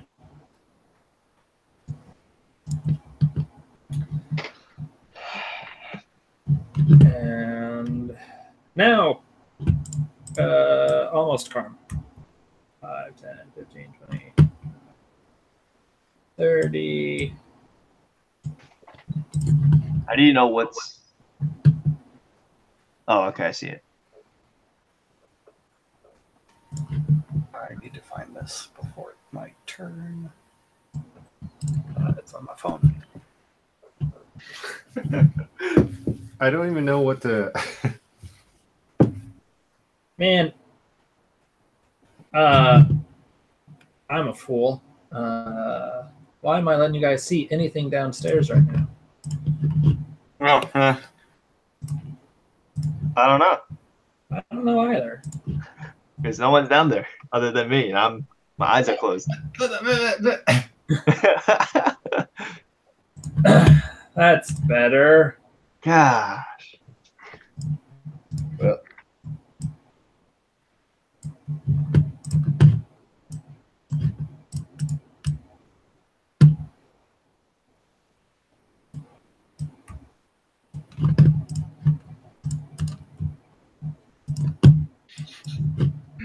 Like funneled out of your room.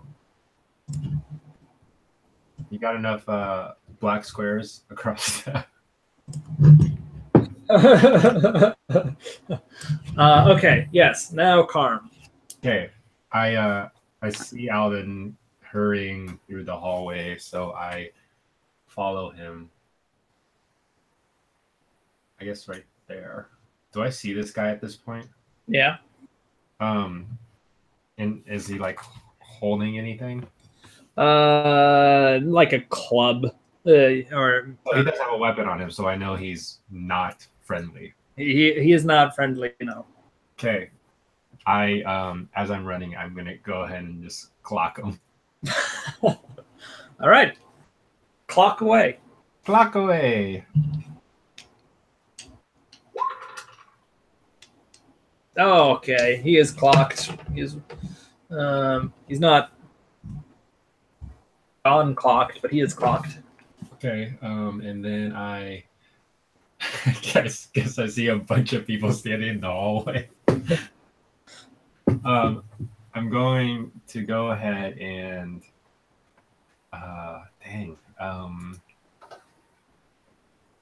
fire away with my key points. As you do. As I do. Pow! Go! All right. This chump is knocked out. What? Knocked out, knocked out? Knocked out, knocked out. Oh, nice. Can I like step over him and punch this other guy? Sure. Golly. Wait, who's that green dude? Whatever. He's going up here now. Okay, I stepped over him and I punched the other guy. Punch! Ooh! Oh, okay. He's not knocked out, but he's close. What was it before? What? Oh, heavens. You do get to do that, don't you? All right. He's knocked out. Yes. All right, I'm feeling a little better as I see Karm around the corner. Okay. Now, oh, I didn't think about that. Oh well.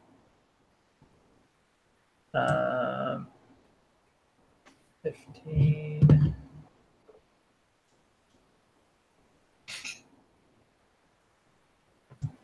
Oh no! Pay no attention.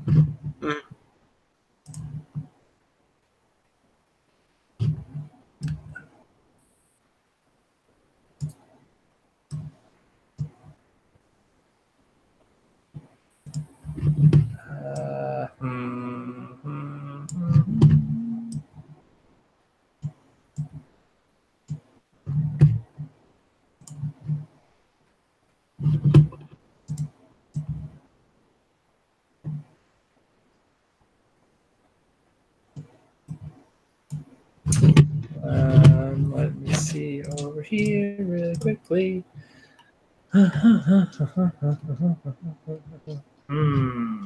Dude, I'm so good in bar fights. After all those Not arm even at the wrestling. bar yet. Ain't close enough.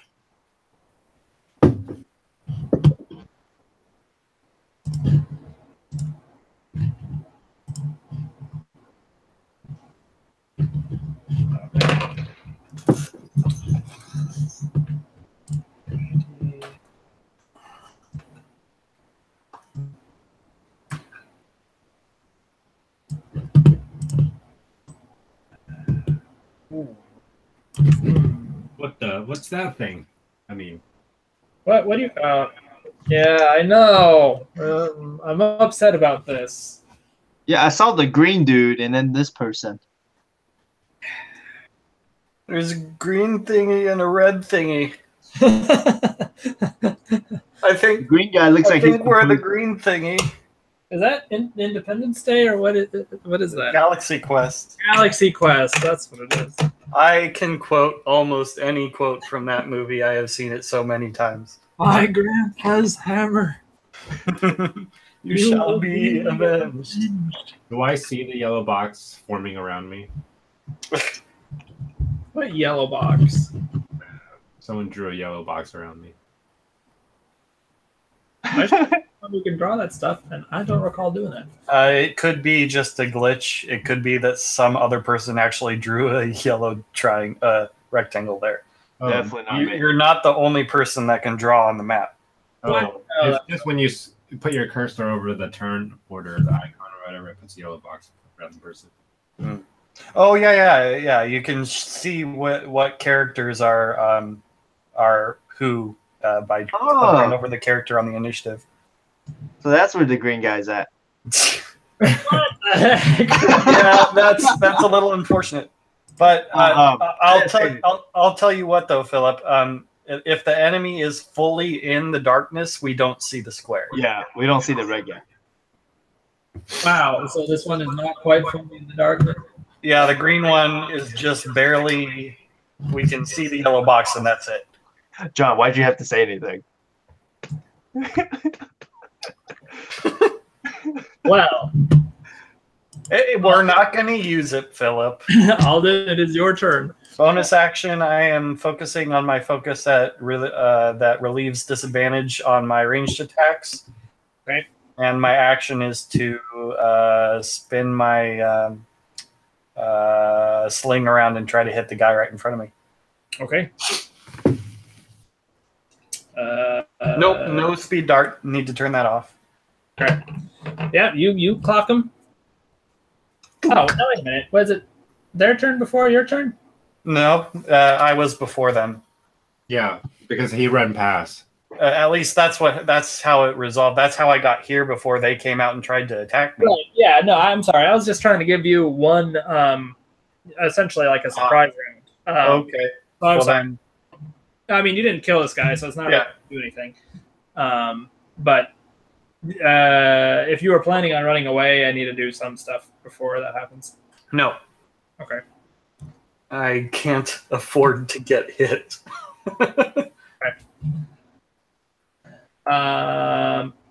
So anything else for you to do? Nope, that's action and bonus action.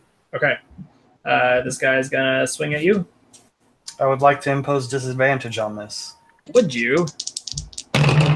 Okay, he misses. Okay, I'll just lower the points then. I won't roll it. And a 2. Once again, maybe 19 and a 2? Yeah. So who knows? Either you've really saved yourself, or you've just wasted a lot of psi points. I'm okay with this. I can't be hit right now. It's too important. All right, this guy is coming up and hitting you, John, or attacking you. Okay. Another 2. This one's going to fly out. Misses. Wish you could join on that action.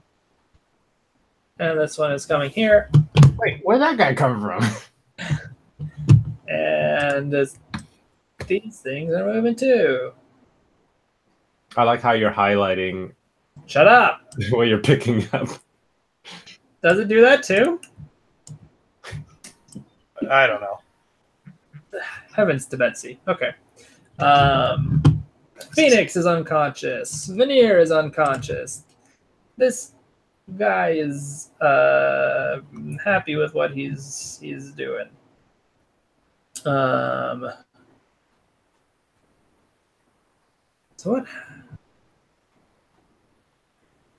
Interesting. Okay. Unfortunately, I have one dude who's kind of special, but they have the same icon, so I got them confused in the turn order.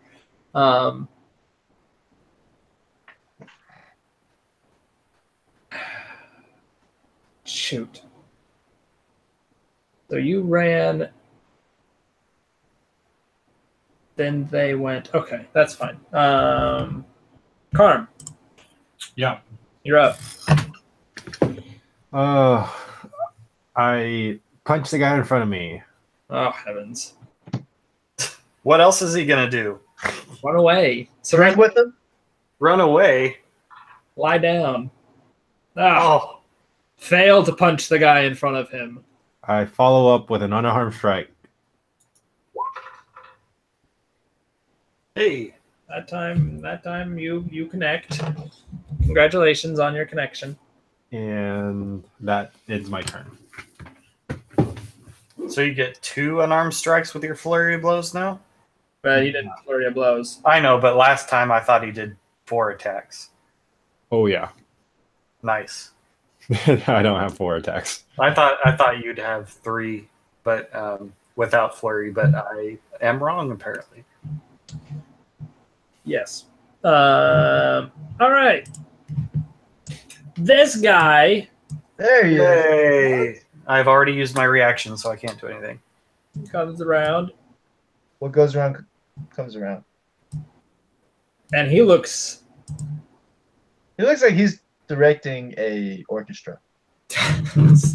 special. Yeah. Alden, go ahead and roll perception.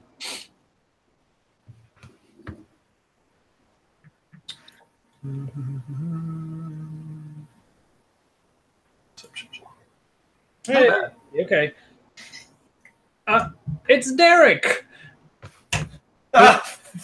Barely recognized, but with your great perception, you're like, wait a minute, I've seen this guy beat my friends at arm wrestling.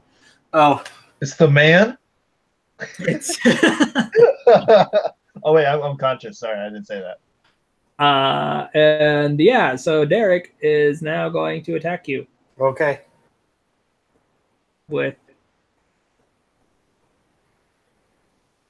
his stats.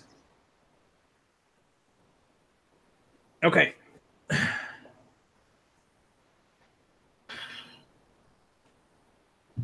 Oh, there it is. Okay, I gotcha. Yes, this is good reaction. You're also in timeout. Yeah, so sneak attack is only like if I hit you or something. It doesn't actually help me in my attempt to hit. Nope. Oh, he has advantage because you're surrounded. Aha! Okay. Yes, I'm going down in 1 hit. Sneak attack will kill me. And so 15 to hit? Oh, it misses, I think. What's my AC? 16. 17, yep. What? Okay, you survive for now. 17 AC. Dang. Yeah, I took up a shield. Oh, that's right. Oh yeah, I gave you back the shield, right? Mm-hmm. So a sling's one-handed. Mm-hmm. Smart move. I know my way to go. This is why I got a sling. So you do use your teeth to sling it. And I think Man, I'm sorry. I really kind of got everything all messed up with doing that out of order because really you should have had your reaction anyway because those guys should have attacked you before your turn. So thankfully he missed. So this, I think, only turns out in your favor because now the grunts are going to attack you. Yeah, okay. So But he has advantage. it does have advantage.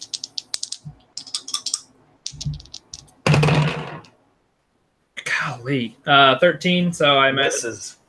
Oh, Thank the gods. Arm, you are being attacked. 15. Hits. Oh my stars. Ha ha! 7 damage. Okay. At least I'm not taking damage. Blood is drawn. Yeah, I'm sorry, Phoenix. Okay, she's happy with what's going on. Alden, your turn.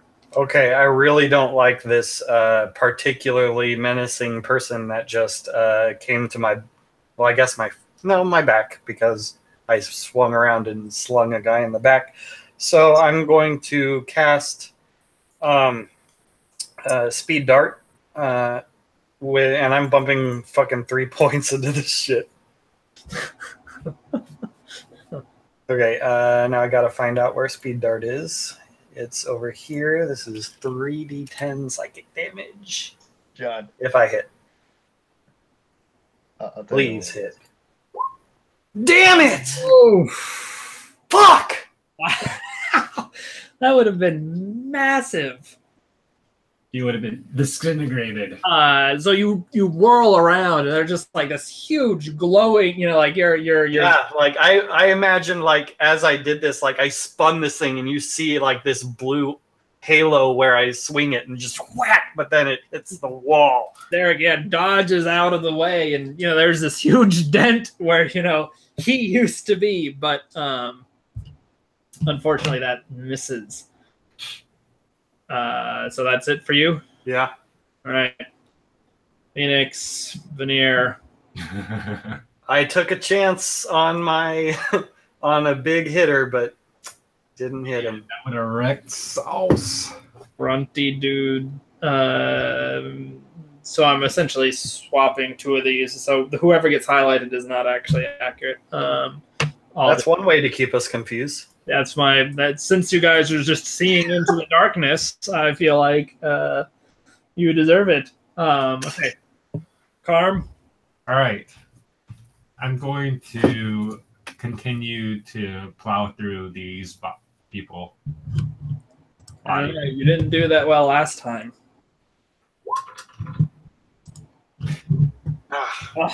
Missed again.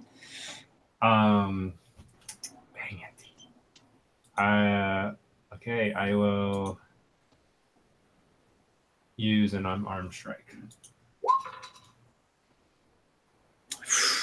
Oh man.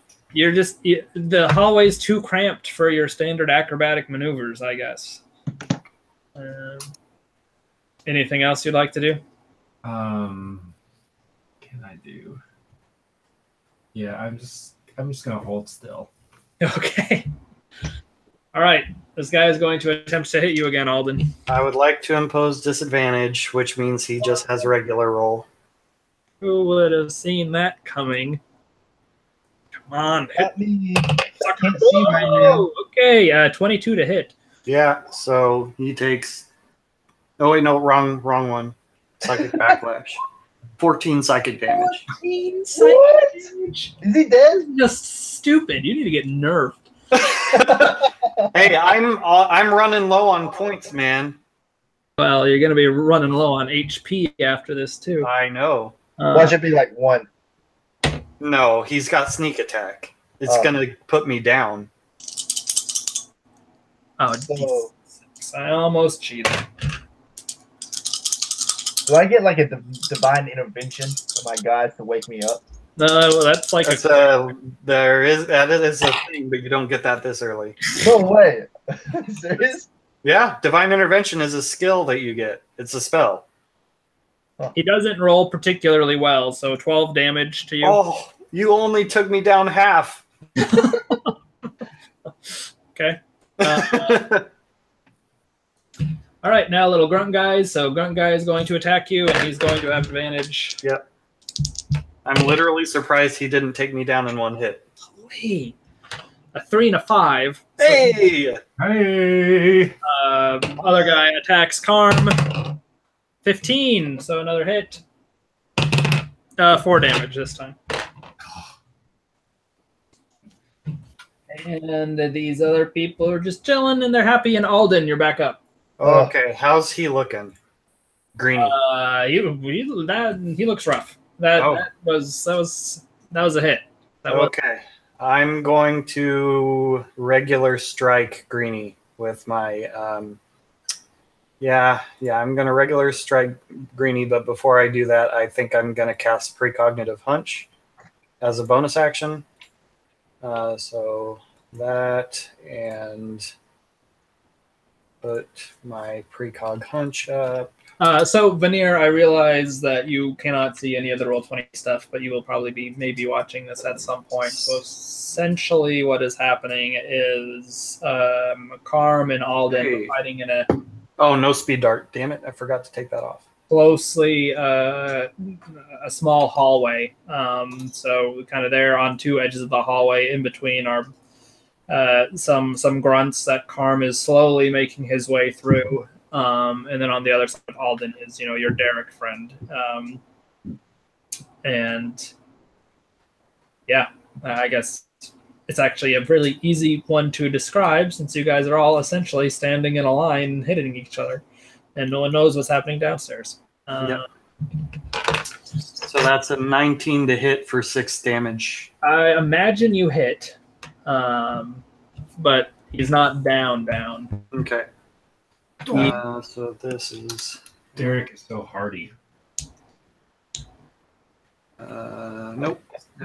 Oh, man. How do I... There he goes. Okay, Phoenix is out. Veneer is out. This guy's still happy with what he's doing. Karm, you're up. Okay. I'm gonna take another swing at him. Oh, yes. This guy crumples underneath your fury. Sweet. Crawl over him. And then I'm gonna spend a key point. Yeah. Oh boy, he's getting serious. It's about time. I was the one being serious this whole time. Yes! Ooh, he hits. Sweet. Is he dead? No, he's not dead. He gets to roll a Dex for prone. yeah, Dex. No way. They revealed the picture? And your DC is 11. Yep.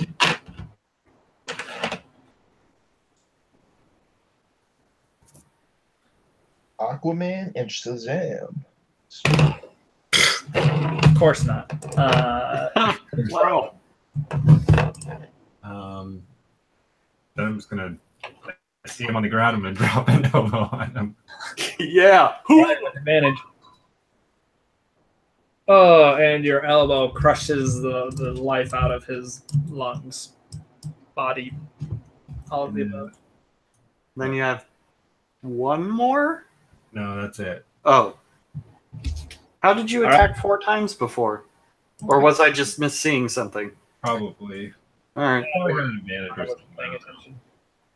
I mean, he just was rolling so many crits last time that you probably not even punched 4 times. All right, that's fine. All right, Derek is after you again. I would like to apply disadvantage to this attack, Dumb Derek. which goes down to just a regular roll, I assume. Okay. So even if this kills Derek, it's the fact that he hits you that Yes. would kill him. So you would Yes. take the damage. I still take the damage. Come on. Actually, who knows? Who knows which way this should go? 17. Meets my AC, I believe. Let me just double check. Yep. Damn Okay. it. So roll my backlash. 11. All right. This is Derek's final move. Let's see what he can do. I mean, he's probably going to knock me out. You have to roll minimally, and you'll probably knock me out. Probably 15. Yep, over by 2. All right, Derek and Alden go down together. Oh, In a blaze of glory.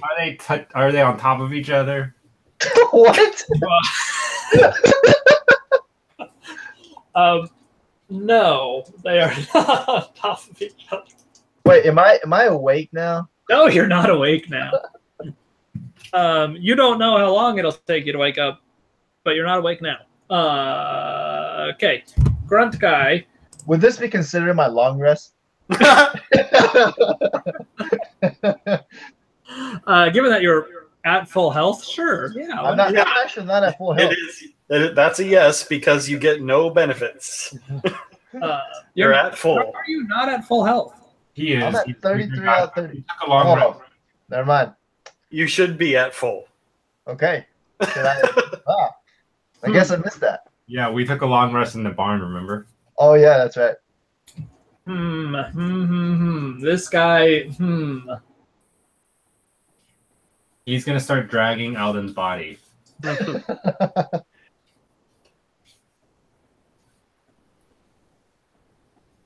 Alden taking a lot of hits there. What are you guys looking at? Okay. Yeah, he's going to attack you. Good luck. He'll go down fighting. There's nothing else for him to do. Haha! 19. That hits. 5 damage. 5 damage. How did that one guy did like 12 damage? I don't think anyone did 12 damage. Greenie did 12 to me. Oh, yeah, Greenie is Derek is in a league of his own. All right. Or is he? That's why. I mean, he looked more threatening than the rest, and I tried to take him out quick. Well, you succeeded.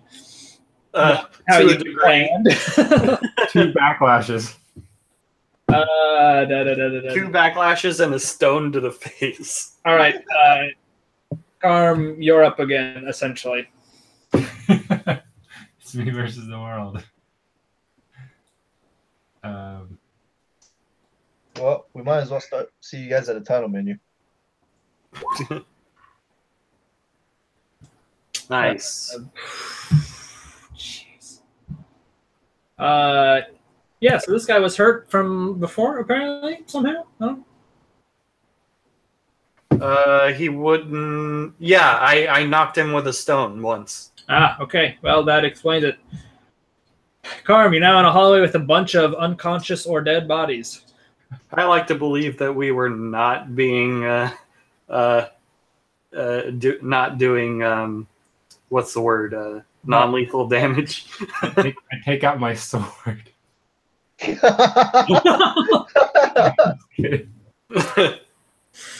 I just poke him. I don't actually stab him. Oh, sure. You have a friend dying on the ground, and you take the time to just poke. Just making sure they're not going to come. John, cut their Achilles heel. They can't walk. At this point, can I just walk over to Alden and see if I can, I don't know, stabilize him?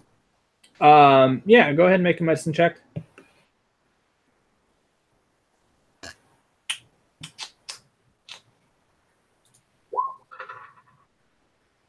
Nice. Yeah, so you get over there and get ready to try to, tie up his wounds and suture his gashes. I don't know. But when you get there, you realize that he's actually just knocked out. Like, he's not bleeding out or anything. It looks like Derek was pulling his punches there at the end. And what you have is an unconscious, but not Bleeding out. dying Alden, who will wake up in an hour. Is there any pluses to that? No. Is it just a straight D4? Yeah, as far as I'm aware. Okay.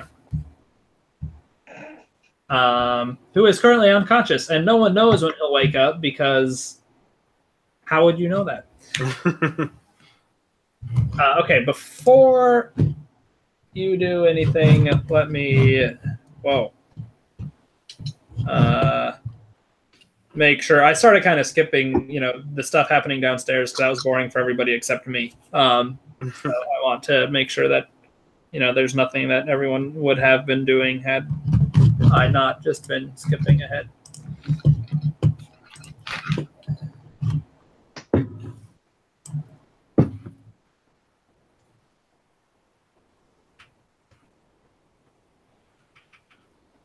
I'm sorry, Phoenix. I tried to get you fast enough, but No worries. No worries. I'm just chilling. Meditating. you actually have to be conscious for meditation. This is a new thing for paladins. Secret, special, hidden talent from the Dragonborns. Talking to a god. I have a one-off fireball I'm just waiting to use. Okay. Carm? No one seems to be coming up the stairs. Okay. Now, do I know what's like back this way?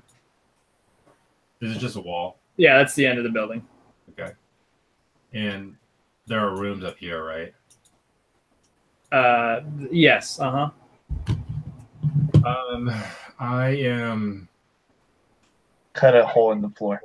I guess at this point I realize like we are under attack, so You probably need the tank. is Alden awake? No.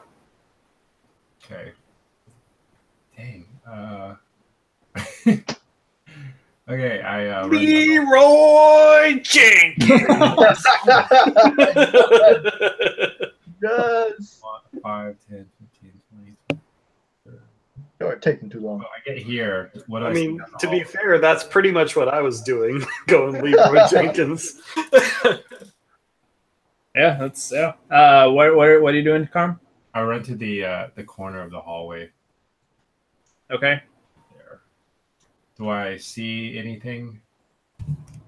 Yeah, make a perception check. Come on, natural 20. Hey. Oh, it was. Called it. Um, He sees everybody. he sees. Eyes glow. Transcended into a different being. See, with the angle of the descent, I don't know if it's perfect or not, but you see. So you see that you're essentially at the top. Does that make sense? So these squares, like here. Where am I at? So this is the square you are in, John, effectively. So actually, heck, you know what? Let's just. Oh no, you're like over here. Separate. Gotcha. Okay. So this part of the map is on top of this part of the map. yeah, and I'm gonna say the part that you're on is on top of the map. That's yeah. Top of the stairs. And just because this is how it was in my head, maybe I read the map wrong. I don't know. Your character is essentially like here at the landing, right? So, oh, you can't see that because it's still dark. All right, so kind of like the top. Okay. And okay, so you look down. First thing that catches your eye is you see a person you recognize standing at the bottom of the stairwell. However, she is no longer in her, priestly white garb. Oh, Listen up. I thought that was my thought too. I thought maybe an unlikely ally came out, but it's not. Oh. Sorry. No, but she's no longer in her priestly garb. Instead, she seems to be in chainmail, and she is no longer Oh god. standing there unassumingly, but rather is holding a shield in one hand and a club that has some sort of shimmer on it in the other. Awesome. You notice this is Misha standing at the bottom of the stairs. What's up, Misha? You also, thanks to your great perception roll, notice that it looks like these stairs have been modified somehow, and there seems to be a whole bunch of like thorns growing out of the bottom and the sides of this stairwell. In the like minute after I had gone up the stairs, holy crap! Yep. I guess I don't know. I'm pretty dumb, so I don't really know much. Oh.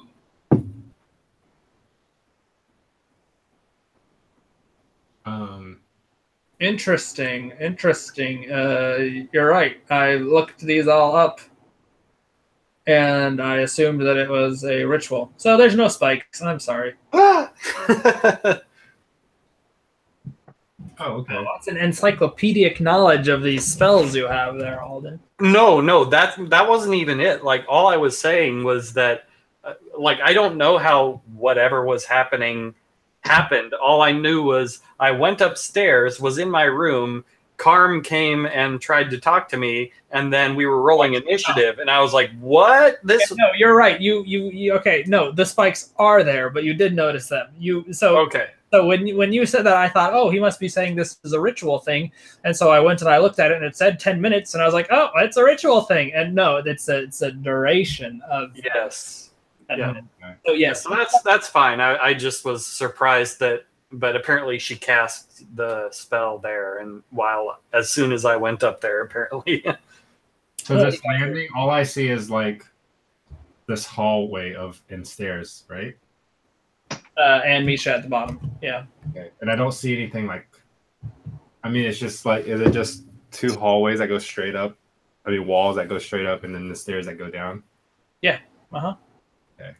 Yeah, and so just because, like, I want to share this, and as a DM, sometimes these things go unnoticed. When you guys entered, there were 3 people in the room. And then there were 2. And then there were 2.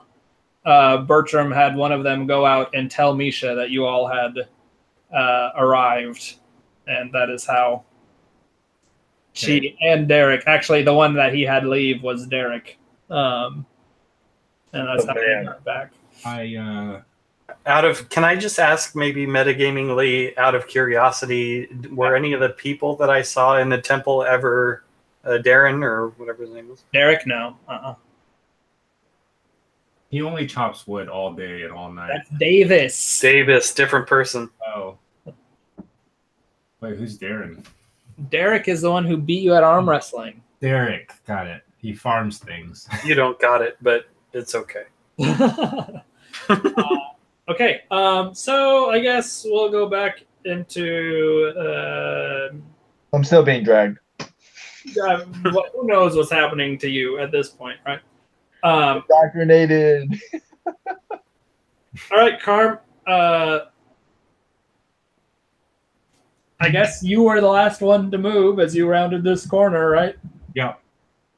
Okay. So Misha is going to cast. What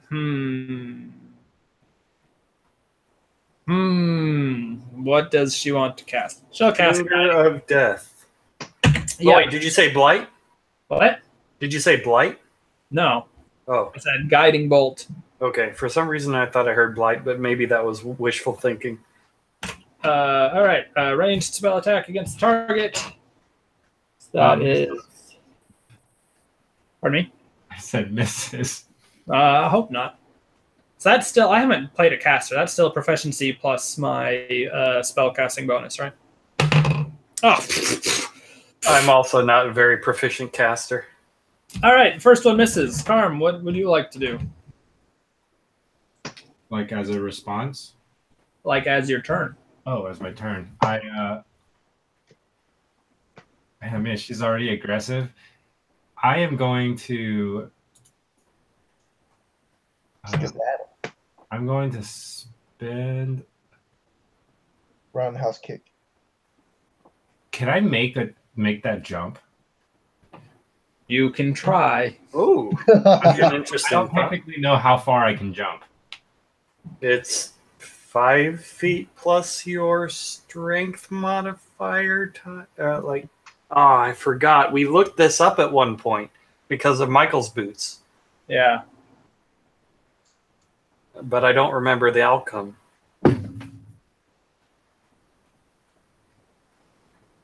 I mean, I guess all I know is Phoenix is down there, and I need to go save him. So Yeah, I mean, I'm going to have to look up the jumping rules either way. okay. Yeah.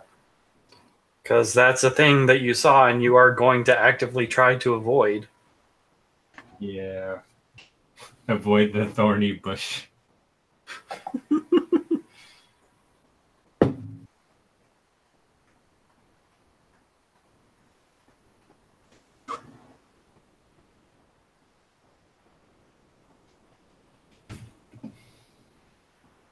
Gosh, I hate when freaking indexes, like I'm looking for jump, and the print is, about font size 3, and I finally find the stupid J, and it says, oh, look under movement. Just tell me the freaking numbers. Why do we have to write it twice? Okay. Jump, see leap. Classic dictionary logic. Okay, when you make a long jump, you cover a number of feet up to your strength score if you move at least 10 feet on foot immediately before the jump, which you can't do. When you make a standing long jump, you can leap only half that distance. So what's your strength? My strength is.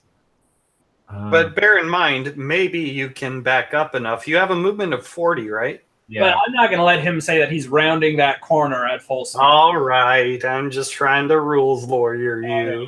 It's this my strength score is 16. It's a modifier of 3. It's of 16, so you can jump 8 feet.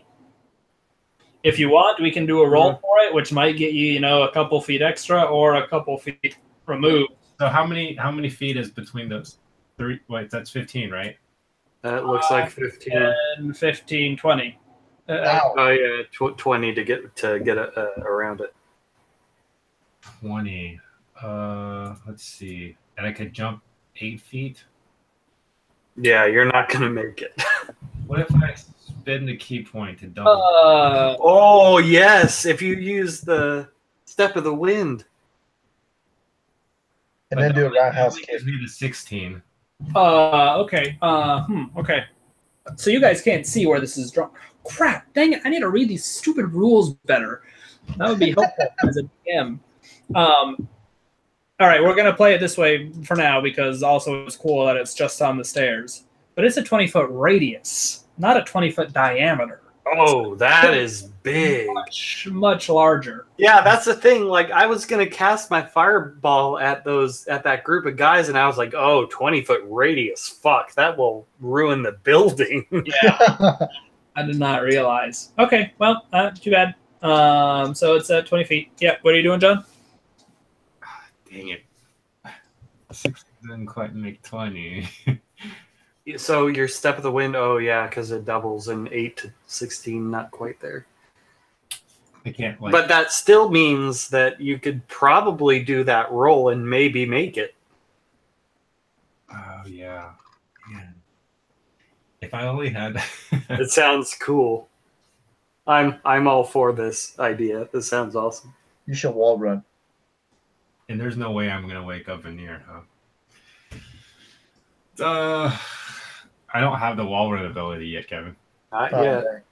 There's also spikes on the walls. I mean, I think you're punching your way through. Dang. Dang. I'm going to back up actually. Let's see, 1, 5, 10, 15, 20. So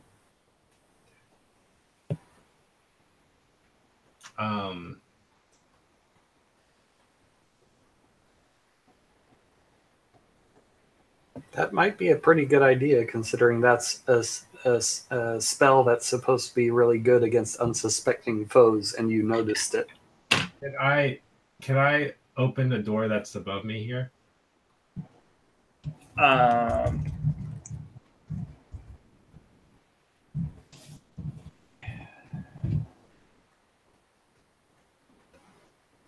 Interesting. Sure. Let me look. Maybe. Yeah. Oh, don't do that.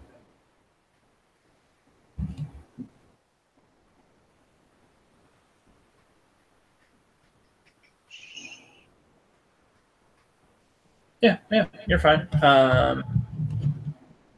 You open the door. Swings open. There, I don't know what this thing on the corner is supposed to be, but it is not an exit, I'm afraid. Oh. I mean, I'm pretty much just trying to check to see if there's a window. You are literally trying to. Oh, I see. No, I get it. Okay. Are those windows? Can I jump out of them? Heavens, they're lights. Hey, inn's got to have windows. What, Philip? You're not prepared? Just kidding. Just Windows kidding. in the room. This is not something that I've tried to consider for balance. Also, what does this thing say? Popular name specs and rooms. Since guests are usually assigned to the ambush, the only people with quote members staying in the village for some reason is currently empty. For some reason, it's currently empty. Have windows, so tell you what, I'll roll a d10 unless it's a 1, you have windows. Okay. Question, is that the back or front of the building? Because that might be important. It is the back of the building. Right? Oh.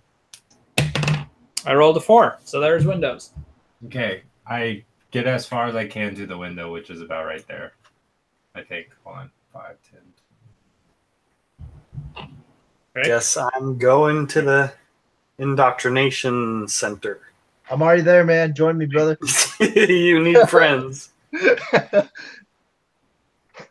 Join the light side. Oh, you're right there.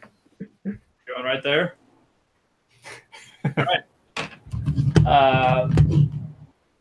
Misha.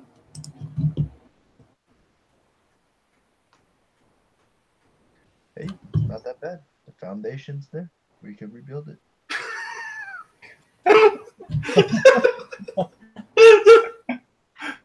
Oh, no. Nope. It's not there at all. So, John, you just normally walked? Normally walk? Did you dash? Oh, I assumed that opening a door would cost an action or something. Technically, that's an interaction as defined by the player's handbook. Oh. So you could go out the window. I mean, I'd love to go out the window if I can.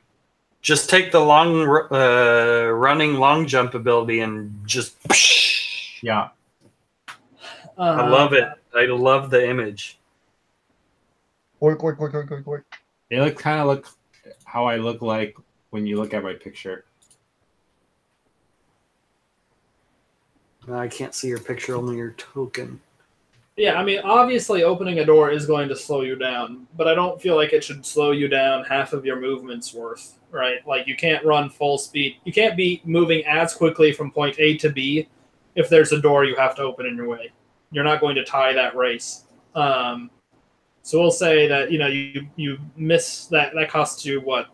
Well, if you forego your full action for attacking something and you're focusing only on moving, I don't know that it's that big a deal, especially if it's an unlocked door. No, there's no way. So put 2 Phillips racing 60 feet, one of which has to open a door. Mm-hmm. That doesn't have to open a door is going to beat the Phillip that has to open a door. That's because both Phillips don't have an enemy near them that they had to spend their action to attack something. I don't. How does that come into play in this? What if I shoulder the door? That's my only argument, and you can totally blow it off. It's. I mean, Carm didn't face any enemy or anything like that. Yeah, so I guess I will blow it off because I don't understand the argument. Okay. But I'd say it only takes like 10 feet or something of your movement. It's not like it's going to fully negate it. Sweet.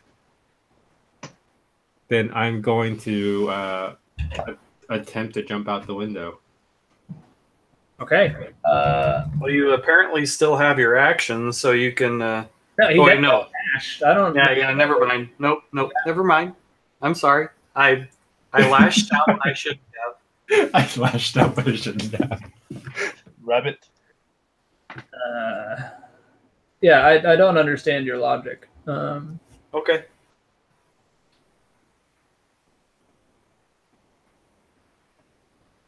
Okay, no, now I'm understanding what your point of view was. They both took the action to dash, but Right. one encountered a door. Right. Okay. Obviously, that one's going to be slower than the other one. Good Yeah. thing the door wasn't locked. Oh, it was locked. Well, it would take an action in any case to try and unlock a door. Kick it down. If you had thieves' tools. Yeah. Okay, so how much distance do you have left, John? Mm.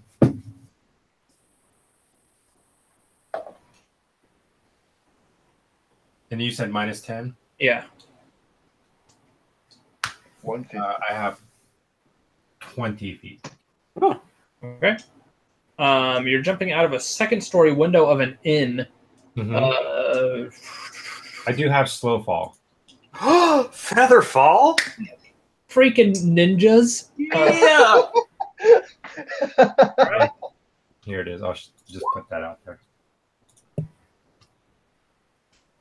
By an amount equal to 5 times your monk level, and at What the? That's gonna negate it at a 20 foot. that's not gonna. All right. Man, you're flying. You go crashing outside of this window. Yeah. You land outside 3-point landing. in the middle of Hamel. Go get killed. Do I see anybody like outside anywhere around? I know it's dark. Yeah, I'm gonna say initially no, you don't see anybody just standing outside the inn. And then I'm going to pause because I did not expect you to go flying out of a window. But okay, yeah. So we'll have to. I'll have to really figure out what's going to go on next Wait, time. your ending is there? The party is pretty substantially in 2 different places right now. Yeah. I mean, 3, really. 3. I mean, unless Karm can catch up to Phoenix. Well, yeah, and I guess I'm saying 2 different places because Veneer and Alden It's will just most likely be joining Phoenix quite soon. Yeah. Yeah. Come join me. All right. I know you guys may think that I'm just, leaving you guys, but you don't know because you're unconscious. That's- yeah, when you guys wake up, for all you know, Carm's dead. That'll be fun. Yeah. Also, for all I know, so far, Phoenix is the only one that's tried to save my life. All right, cool. We'll have to pick it up from there, and I'll try to come up with some way to keep the story moving on both parts. It's going to be somewhat tricky because most of you guys have to spend some time to wake up, and during that time, Karm should have been doing something. But I'll try to make it, or maybe we'll have you guys join in an hour later next time or something, just so we can. So Well, here's a- one playing at 7, and we all come in at 8. Yeah, or we can tell John that we're playing at 6:30, but then everyone else can work on their cars until 8. Sorry. So I have a small idea that might be interesting to try. And I don't know how available people are to do this, but specifically Karm, because he is the one awake, and he will be awake longer than we are asleep. Well, I'm using bad qualifiers. Anyways, what if you either texted or maybe had a private session? Yeah, that's possible. If we do that, we might have to push other things back because Natalie's parents are coming in on Thursday evening. They leave Sunday, and then one of our college friends is coming in Tuesday. Oh, that's bad timing. Yeah. Friday. So it's the schedule's a little squeezed here coming up. Hey, John, you got replaced. But I'll try to figure out something. And yeah, a one-on-one session is a possibility if schedules align and John is willing. But Man, John, you got replaced. I really ruined that whole session. No, that was great. no, yeah, No, this is what do you think you ruined? I don't think you ruined anything. Jumping out of first window. time No, that was super clever. That was awesome. I loved the visual. You were rushing to save your friend, and you just bolted for the window and just. Is it that would go through spikes? Yeah. It blew my mind because I was like, okay, well, so his passive perception doesn't hit 15, so he's gonna run into these spikes until you ask what like you obviously did an actual perception check, and then you rolled really high. Well, I mean that'll be okay because she'll just follow him up there and stab him to death, and then out the window. Man, that's so good. I like that meta information. That went down behind the scenes, and Karma was like, nope. I mean, if you made the staircase any shorter, I definitely would have jumped. Yeah. Rather the campaign, because this is obviously campaign footage here. Oh man, Quality content. It was good. I loved it. It was a fun. Man, I really wish I left conscious, but You should have grabbed him on the way up. I could not have. I died as soon as he hit me. No. John should have grabbed you on the way up. Oh yeah. Well, now you're running around with this 100 body in the middle of town. granted, I would have. I rolled the lowest number possible for the number of hours it would take for me to wake up, but not that anyone would have known. Yeah, that's true. Oh, you know what? So, if you want to do, I know your schedule is actually the most restricted, but I am unconscious with only an hour. So, if you wanted to do something, or if you wanted to talk at work, like that would be something interesting for me. But if you don't want to, that's completely fine. Yeah, I think. As soon as I wake up, they knock me out, and I don't see anything. That would be a simple. I mean, play dead.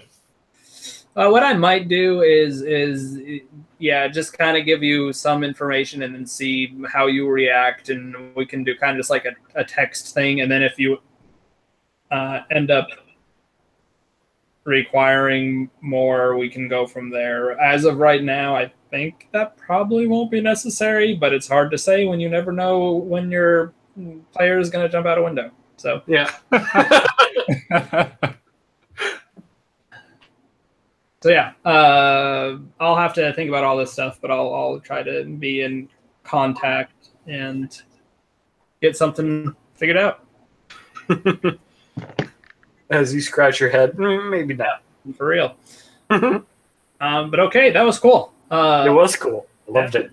I feel like this is did I say this or just think it? But I feel like this is like one of the first times this campaign has truly utilized how in D&D Freedom. you can jump out of a window. That's everything else has been kind of more or less on the beaten path, but not anymore.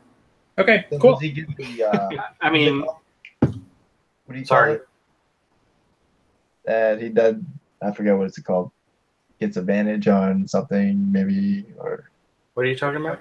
Oh, and yeah, okay, sure. Yeah, for the next session, you'll have inspiration. that's what inspiration. Oh yeah. Oh, inspiration Yeah, for the that's what I was trying to window. think of. I was like, surely he gets inspiration. from Yeah, doing all no, that. that's a great call.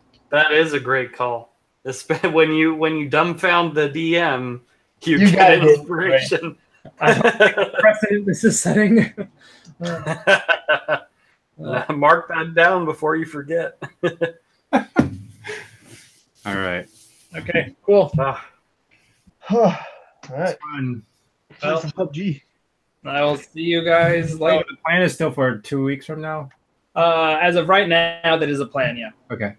All right. I have some things that may be coming up, but oh wait, no. Those are in 2 months, so we're fine. Never mind. All right. Ah. See you guys then. See ya.